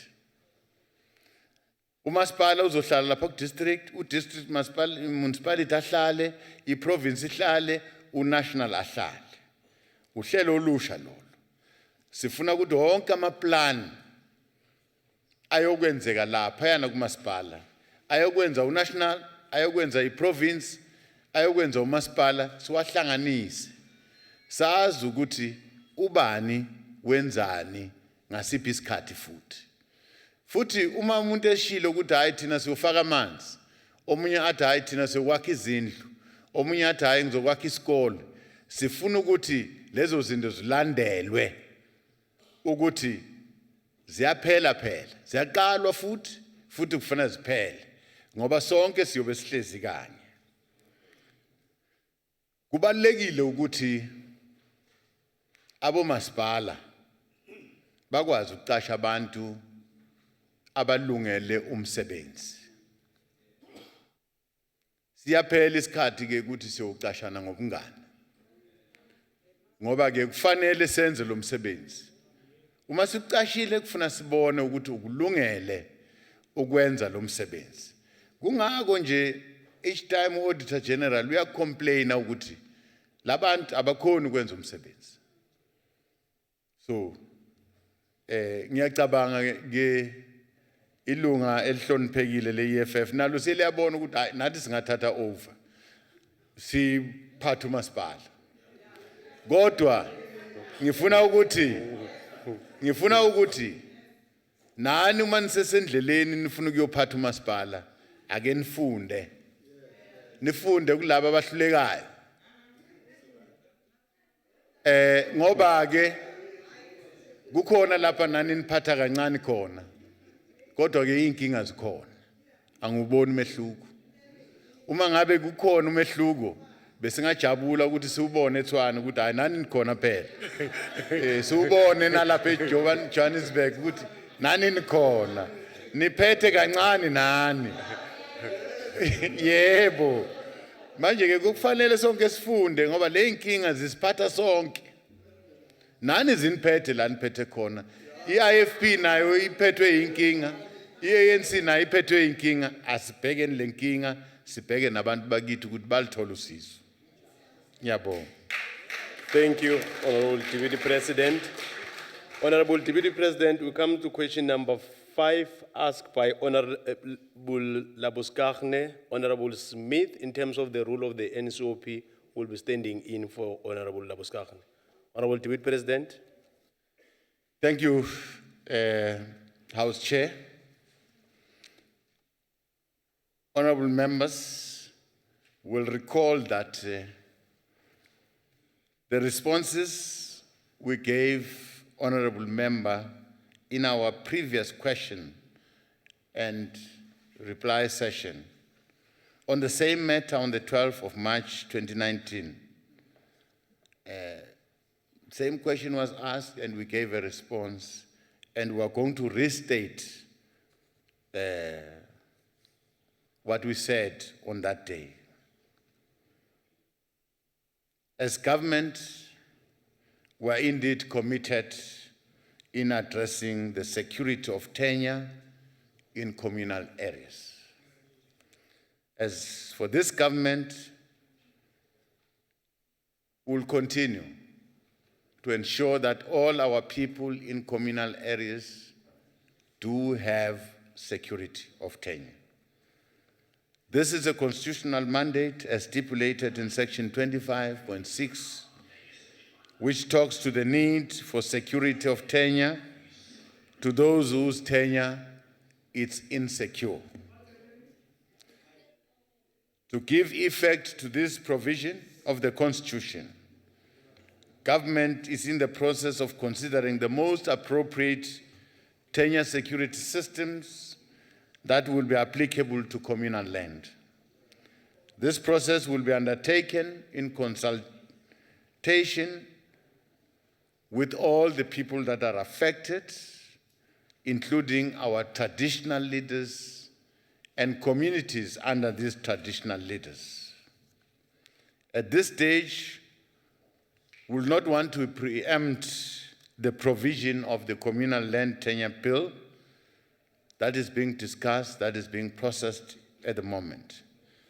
We will wait for the finalization of these pieces of legislation that will guide our tenure system in the country. Thank you very much. Thank you, Honorable Deputy President. Honorable Smith. Thank you, Honorable House Chairperson, Honorable Deputy President.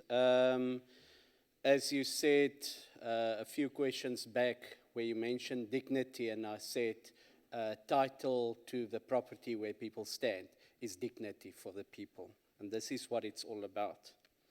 Deputy President, we all know that the PTO, the permission to occupy certificates on communal land, are not accepted as collateral by financial institutions, which deprives these individual families and communities of vital access to capital and investment opportunities. This is substandard tenure of land, and we need to acknowledge that. Will you undertake to ensure that these communities have the same individual ownership rights as the rest of South Africans, as all of us who stay outside of communal areas? Or are you planning to sustain this apartheid-designed system of tribal tenure? Because that system was designed by the National Party in the apartheid era. Thank you. Honorable Deputy President, order members. Well, thank you. Thank you very much. We are not intending to sustain the apartheid legacy. That situation must change. However, we must not lose focus. We must understand that we are talking about the former homelands here. This is the 13% of the land area that was allocated to black people to run themselves. And this land that we're talking about is not arable, it's not fertile, it's dry, it's everything. And it's 13%. It's 13% of the entire land. So we must not be made to fight about the 13% while there is 87% of the land that we must share, all of us. What I'm trying to say, yes, we must fight for the security of tenure. The land that we must have, it must be valuable. I must be able to meaningfully be active economically on that pieces of land. But remember, those homelands were driven there, were forced out. Those lands are barren lands. Dust, no rivers, nothing. So, we'll wait for these people, we'll hear what they want, the traditional leaders, everyone who's staying there. Let's consult them, let's hear them, what kind of tenure they want. But I want to say to them, they must not lose focus, because that is the 13% of the land that we're pushed to. As government, we're saying we're engaged in this land reform. We want to restore dignity. Most of those people that you find there, they were removed from their land, fertile land. So we must not miss that point and insist that, no, you must get a title there. No, you belong where you come from, where you're removed. Thank you very much. Thank you. The second supplementary question is from Honorable Matebula.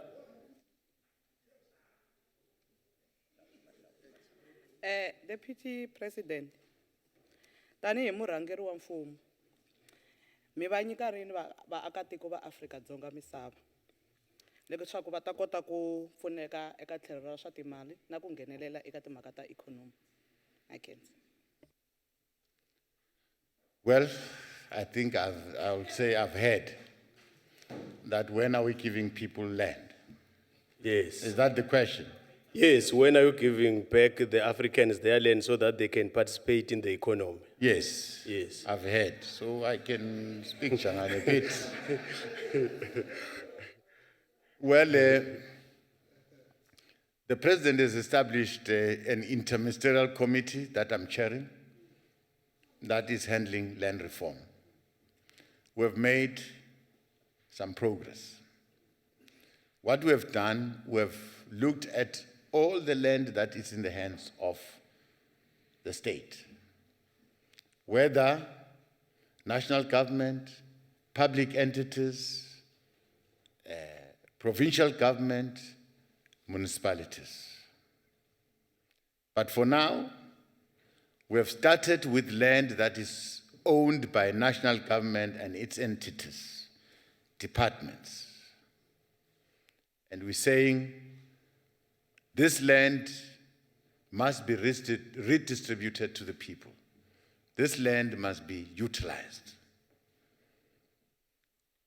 Now, we've identified for the first phase, we've identified 278 portions of land that are in the hands of the state that ultimately must be redistributed back to the people. What we're doing, we're measuring the extent of these properties. We're looking at the land use of this property. We don't want to say we're redistributing land that is barren, that can be used. So we want to redistribute land that is going to be utilized. And we're going to tell you that in this land you can do 1, 2, 3, because we've done our own homework as government. That it's in process. The President is going to make announcement, the criterion that we're going to use to redistribute that land. Secondly, all those people that have put claims on land that is owned by government, we have taken a decision that we're going to give them free of charge. We are processing those pieces of land. There are almost 260 of them. 40 of them, we've already given them back. An announcement is going to be made. A ceremony is going to be made where we're going to hand over. But already 40, we've given them back. They've claimed it, and we've given them free of charge. What is remaining is the 220 land parcels that we're still investigating. We're doing all our processes, but we're going to give them back to the people. We're also looking at the farmer support, that beyond giving these people less land, how do we want to assist them? That is why we spoke of these support centers, service centers at a district level. That's where we're going to support them. But of course, there's land that it's in private hands that has been claimed. We are waiting for your process as these houses on Section 25 of the Constitution, so that we must proceed with expropriation without compensation. And in that effect, we're going to do this within the confines of the law, and we're going to work with those commercial farmers. We accept donation of land. There are some farmers who are donating land to their labor tenants. We welcome that. That is the right step. There are those that are not utilizing this land. They must not wait until we expropriate this land. They can donate it. That will foster the spirit of a nation. That will foster a united society. There can't be any qualms and quibbling about this land. People were dispossessed. Can't we as a country agree that we must mend this wrong that was done? We must do right to this wrong that was done. It's the right thing to do. It will keep us together. And I want to say to our farmers, commercial farmers, white farmers, there's no need to panic. We are going to keep you here. We need your skill. But let's remember that some people were dispossessed. Let's make right what was made wrong. Thank you very much. Thank you, Honorable Deputy President. Honorable Landsman. Thank you, Honorable Deputy President. Firstly, let me thank you. I see hope that you are in charge of this program of Section 25. As the nation, we are very excited that we are leading to this process of hope for unity for South Africa, where all of us will benefit. Thank you, Comrade, Honorable Deputy President.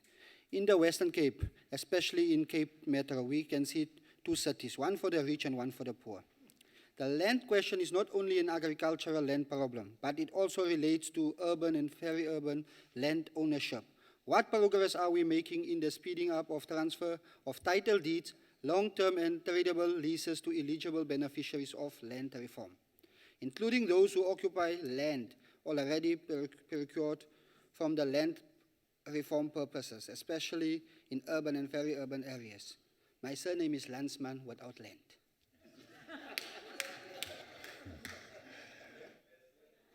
Thank you, Chairperson. Landsman without land. We are working together with the Premier of the Western Cape, Mr. Winne. I am confident that we've got the right person for the job. We've got the right person for the job. Currently, in the Land Reform IMC. I said we are dealing with land parcels that we're going to redistribute to people. We're dealing with land parcels that have been claimed by the people that want to give it back. But we're also dealing with parcels of land that are owned by government. Some of them are here in the Western Cape where we want to settle people. We are going to settle people here in the Western Cape.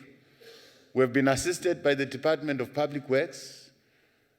The new minister has moved quickly to release those parcels of land. 100 of them have been released. They are there now. Very soon, the Minister of Human Settlement will announce exactly where she's going to build integrated human settlement, where people are going to get title. So we are making progress. We're making progress. We're making progress. Finally, we'll get there. Thank you very much. Thank you very much, Deputy President Matebe. Honorable Matebe. Thank you very much, Chairperson. Ndimasiari, Deputy President. The land, communal land in rural areas, people who are working the land, more especially are women in rural areas. I want to check the progress of government in terms of empowering those rural communities in terms of assisting them in the land. Thank you very much, Chair.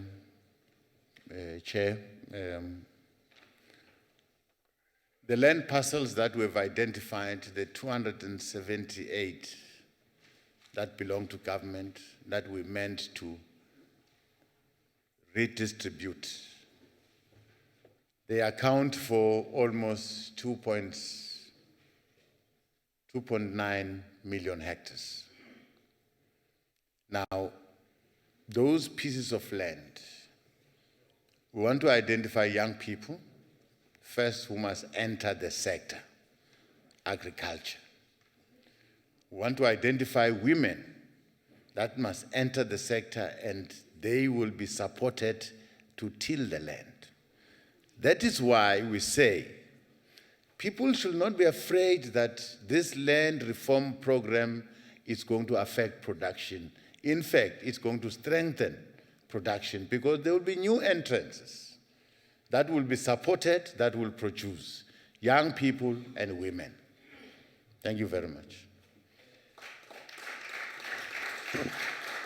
Thank you very much. The next question is from DG Mahlangu to the Deputy President. Thank you very much, Chairperson. In the context of low levels of economic growth, the capacity of the economy to absorb new entrants into the labor market remains a problem, resulting in high levels of youth unemployment. Compounding this problem is the growing number of youth that is not in employment, not in education, and not in training. This situation is untenable if we are to address the high rate of unemployment in general and youth unemployment in particular. As part of government's response to dealing with unemployment and poverty challenges, youth development has been prioritized to ensure that government implements targeted programs to empower young people and deepen their economic participation and inclusion. In his June 2019 State of the Nation address, the President has this to say, I quote, "We will develop programs to ensure that economically excluded young people are work-ready and absorbed into sectors where jobs demand is growing.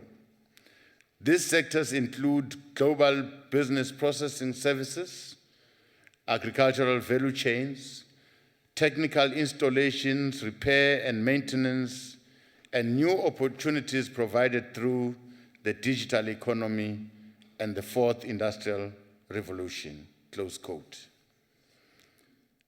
The diverse nature of the sectors outlined by the President for the inclusion of young people demonstrates that the challenge of youth unemployment is cross-cutting in its nature and requires actions not only by government, but by all of us, through policies, but from all sectors of society. Dealing with youth unemployment challenge requires a comprehensive and a coordinated approach.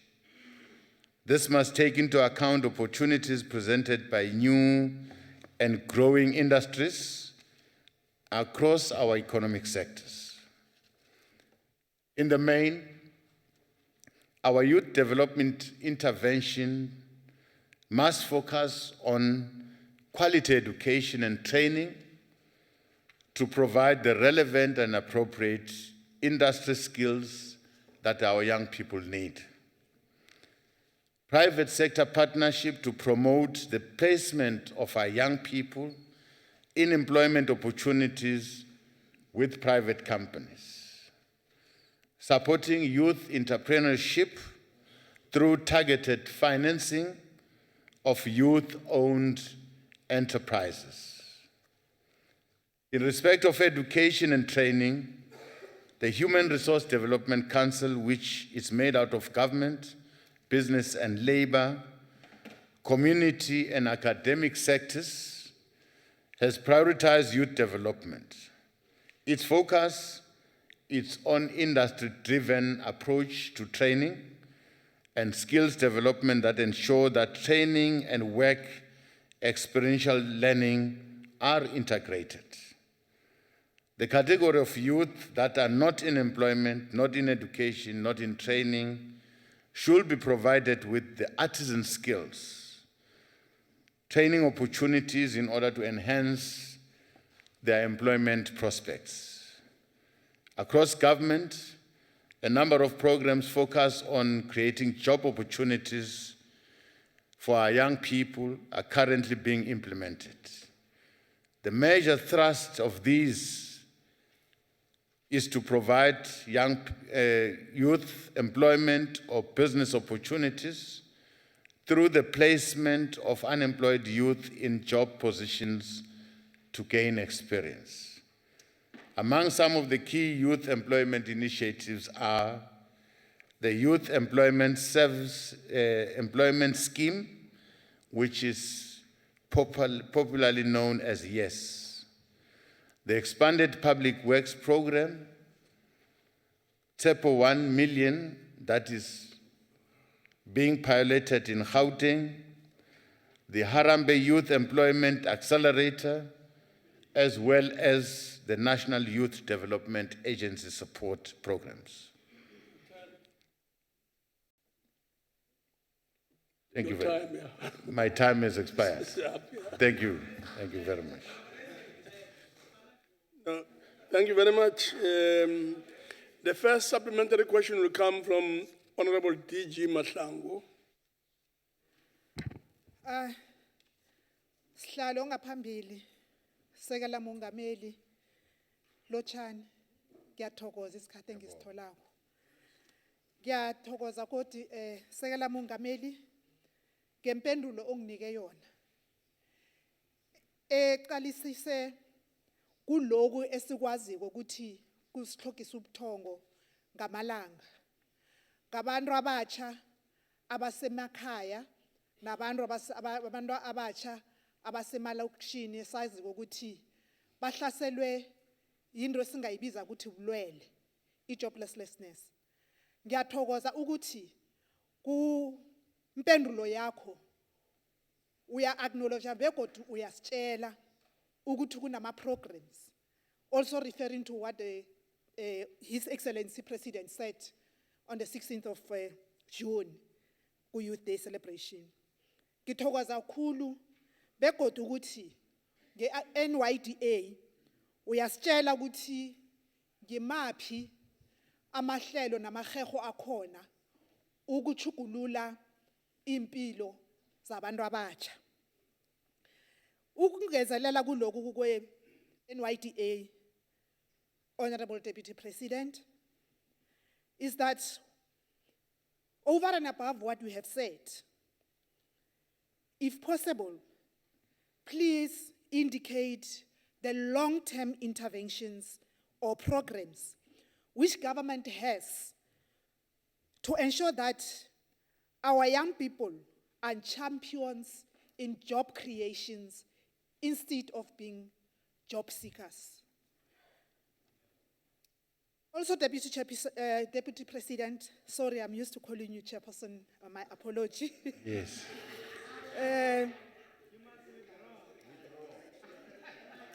Umbuzo wami ningayingeni ekhaya izonibhalela. Whether the Deputy President can be able to share with us,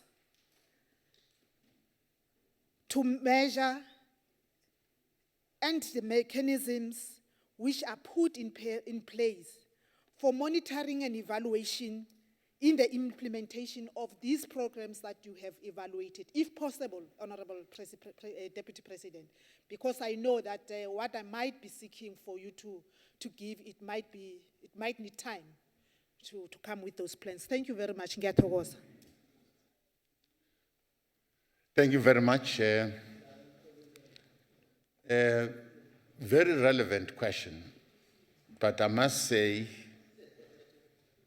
for all of us to be able to make the meaningful impact in taking this country forward and in growing our economy, expanding the economy to allow for employment of new entrances, the first thing that we must do, we must insist on education. Our young people must be at school. The unemployment rate in any country correlates exactly with the levels of education. If the levels of education are low, the unemployment rate will be high. If the levels of training are low, unemployment will be high. So we must train our people more and more. All those of our young people that have dropped out of the formal schooling system must be given a skill. We must insist on artisan training. They can be plumbers, they can be carpenters, they can be that, boiler makers. Let's give them a skill. They must go to a college somewhere to get a skill. But those who are there in education, they must formally acquire a profession. Once you have got a skill, you have got a profession, chances of you getting employment becomes higher. And chances of you starting your own job becomes higher. Now, we have started the Human Resource Development Council nationally that pulls in labor, pulls government, pulls civil society from time to time, and we pull universities, all our universities in their respective strengths and offerings.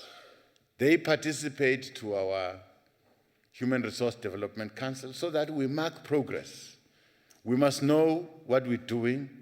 Are we succeeding in terms of training? Universities are giving training, and some of the training is given to our TVET colleges. What good thing that has been done by the Human Resource Development Council, which I found when I joined them, was that there was a match that was done between a TVET college and a business outside. So that those students that are there, that are studying, they've got an opportunity to do their practicals in a company out there. They call that program Adopt a TVET College. That means businesses are encouraged to adopt a TVET colleges so that these children can work. When they study, they are afforded an opportunity to be at a work environment and to do their practicals there. I found that to be encouraging. But of course, the Department of Higher Education is tracking all the training that we're doing.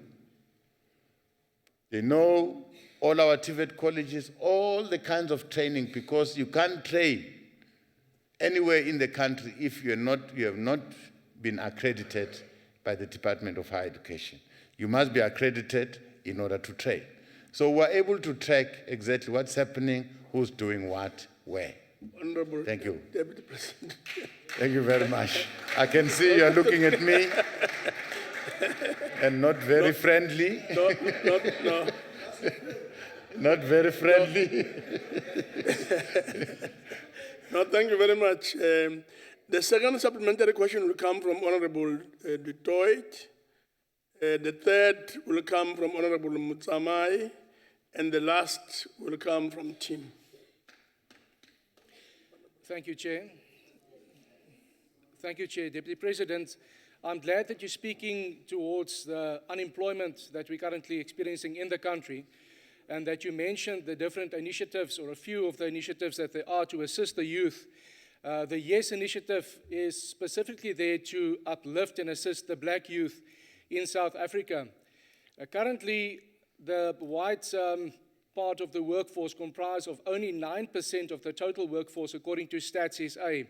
My question, Deputy President, is which initiatives are there or were initiated by government to assist white youth and other minority groups in South Africa also to get employment to contribute to the economy of this country? I thought, Honorable Chair, we're talking about young people irregardless of their race, irregardless of their color. All these opportunities that we avail as a government, we are a government of the people, irregardless of the race, regardless of the color. South Africa belongs to all who live in it, black and white. So these opportunities that I'm talking about, they are also meant for white young people. They're there, they must access those opportunities. They must be proud of their country. It is their country. They were born here, they will die here. This country also belongs to them. So I'm saying there are no separate initiatives that are meant for separate people. All what we're providing for all South Africans, black and white. Thank you.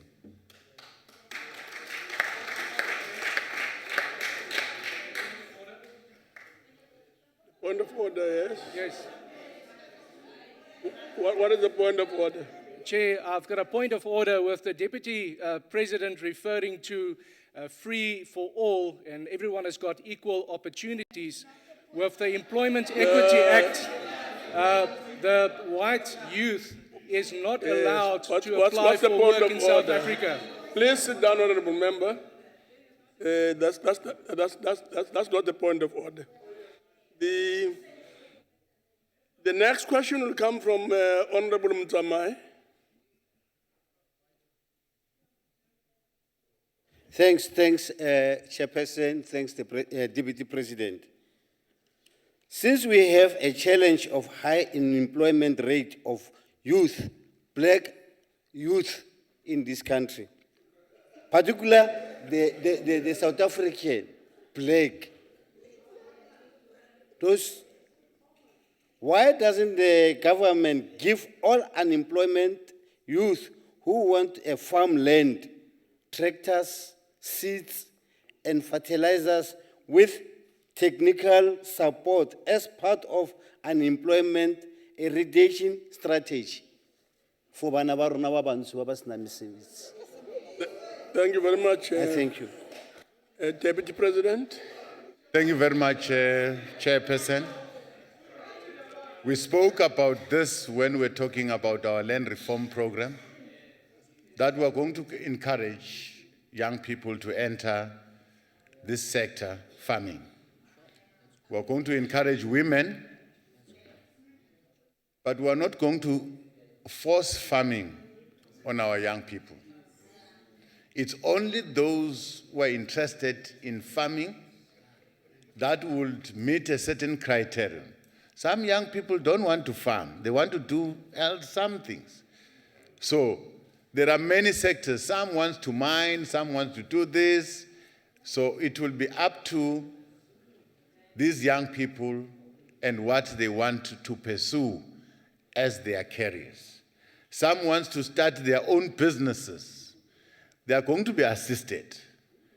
That's why I'm talking about the National Youth Development Agency that has assisted a lot of young people. I spoke of the ITC that has assisted a lot of young people that want to start their own businesses. But those who want to join agriculture, they will be assisted, they will be identified, they will be assisted to form their own companies and enter into agriculture. Agriculture is not easy. To be a farmer is not easy. Every time you make a plan there, if your implement breaks, you must find a way of fixing it and continue plowing.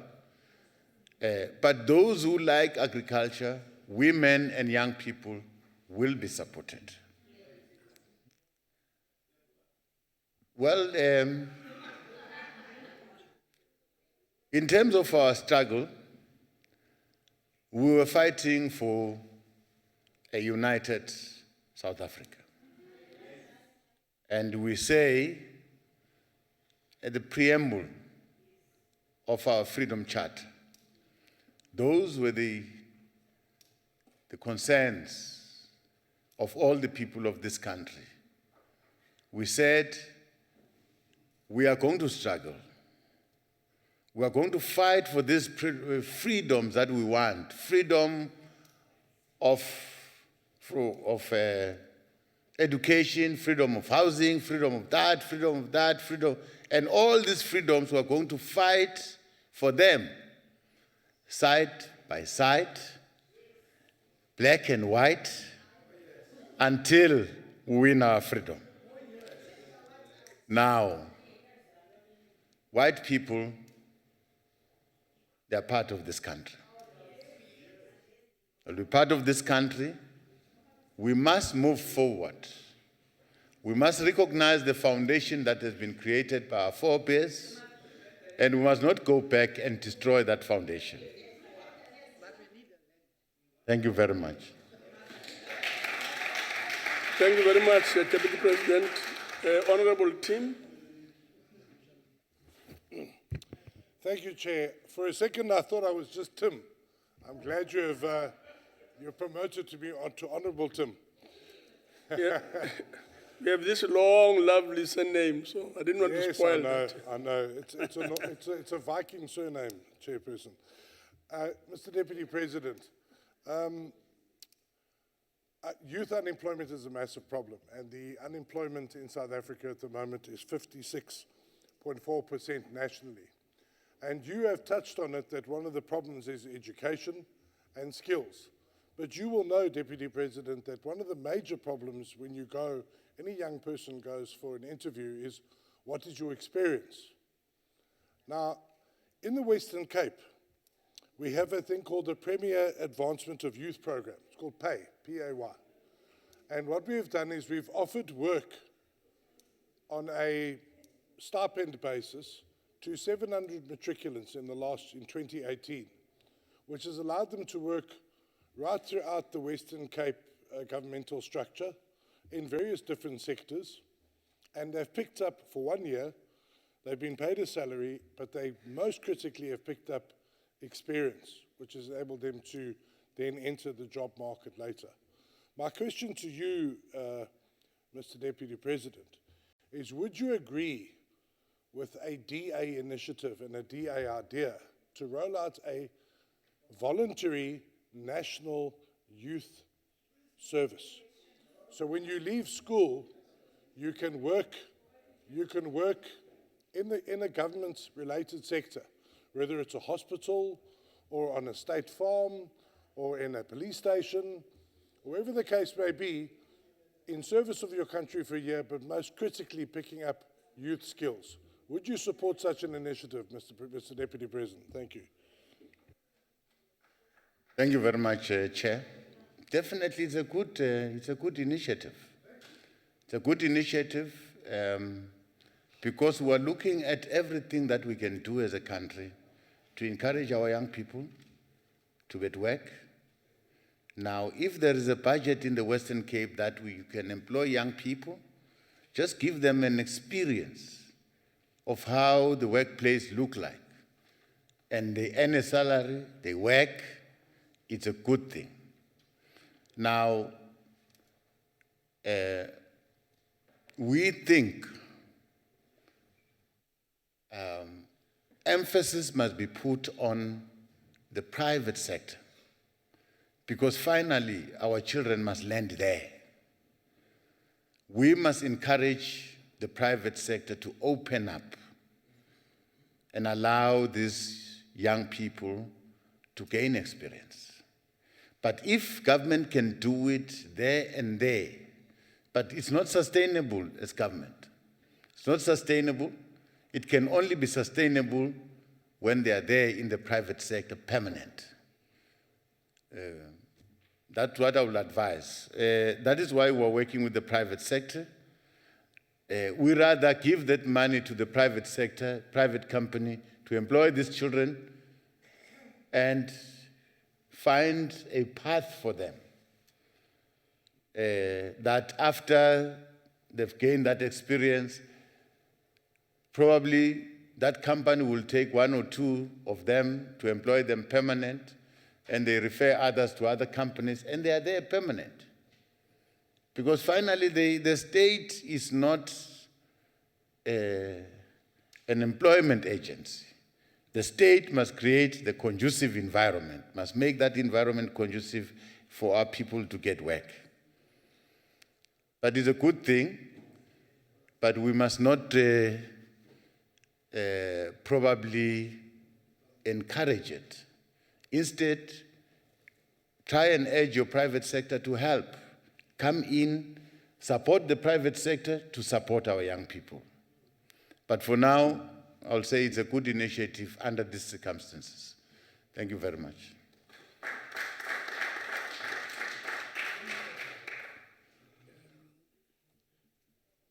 Thank you very much, Deputy President. And we've had responses from, questions from Team, Detroit, and Mtsamai. And that brings us to the end of the question session. At this point, please do allow me to thank the Deputy President for availing himself to take questions at the NCOP. Thank you very much, Deputy President. Thank you very much, Chairperson.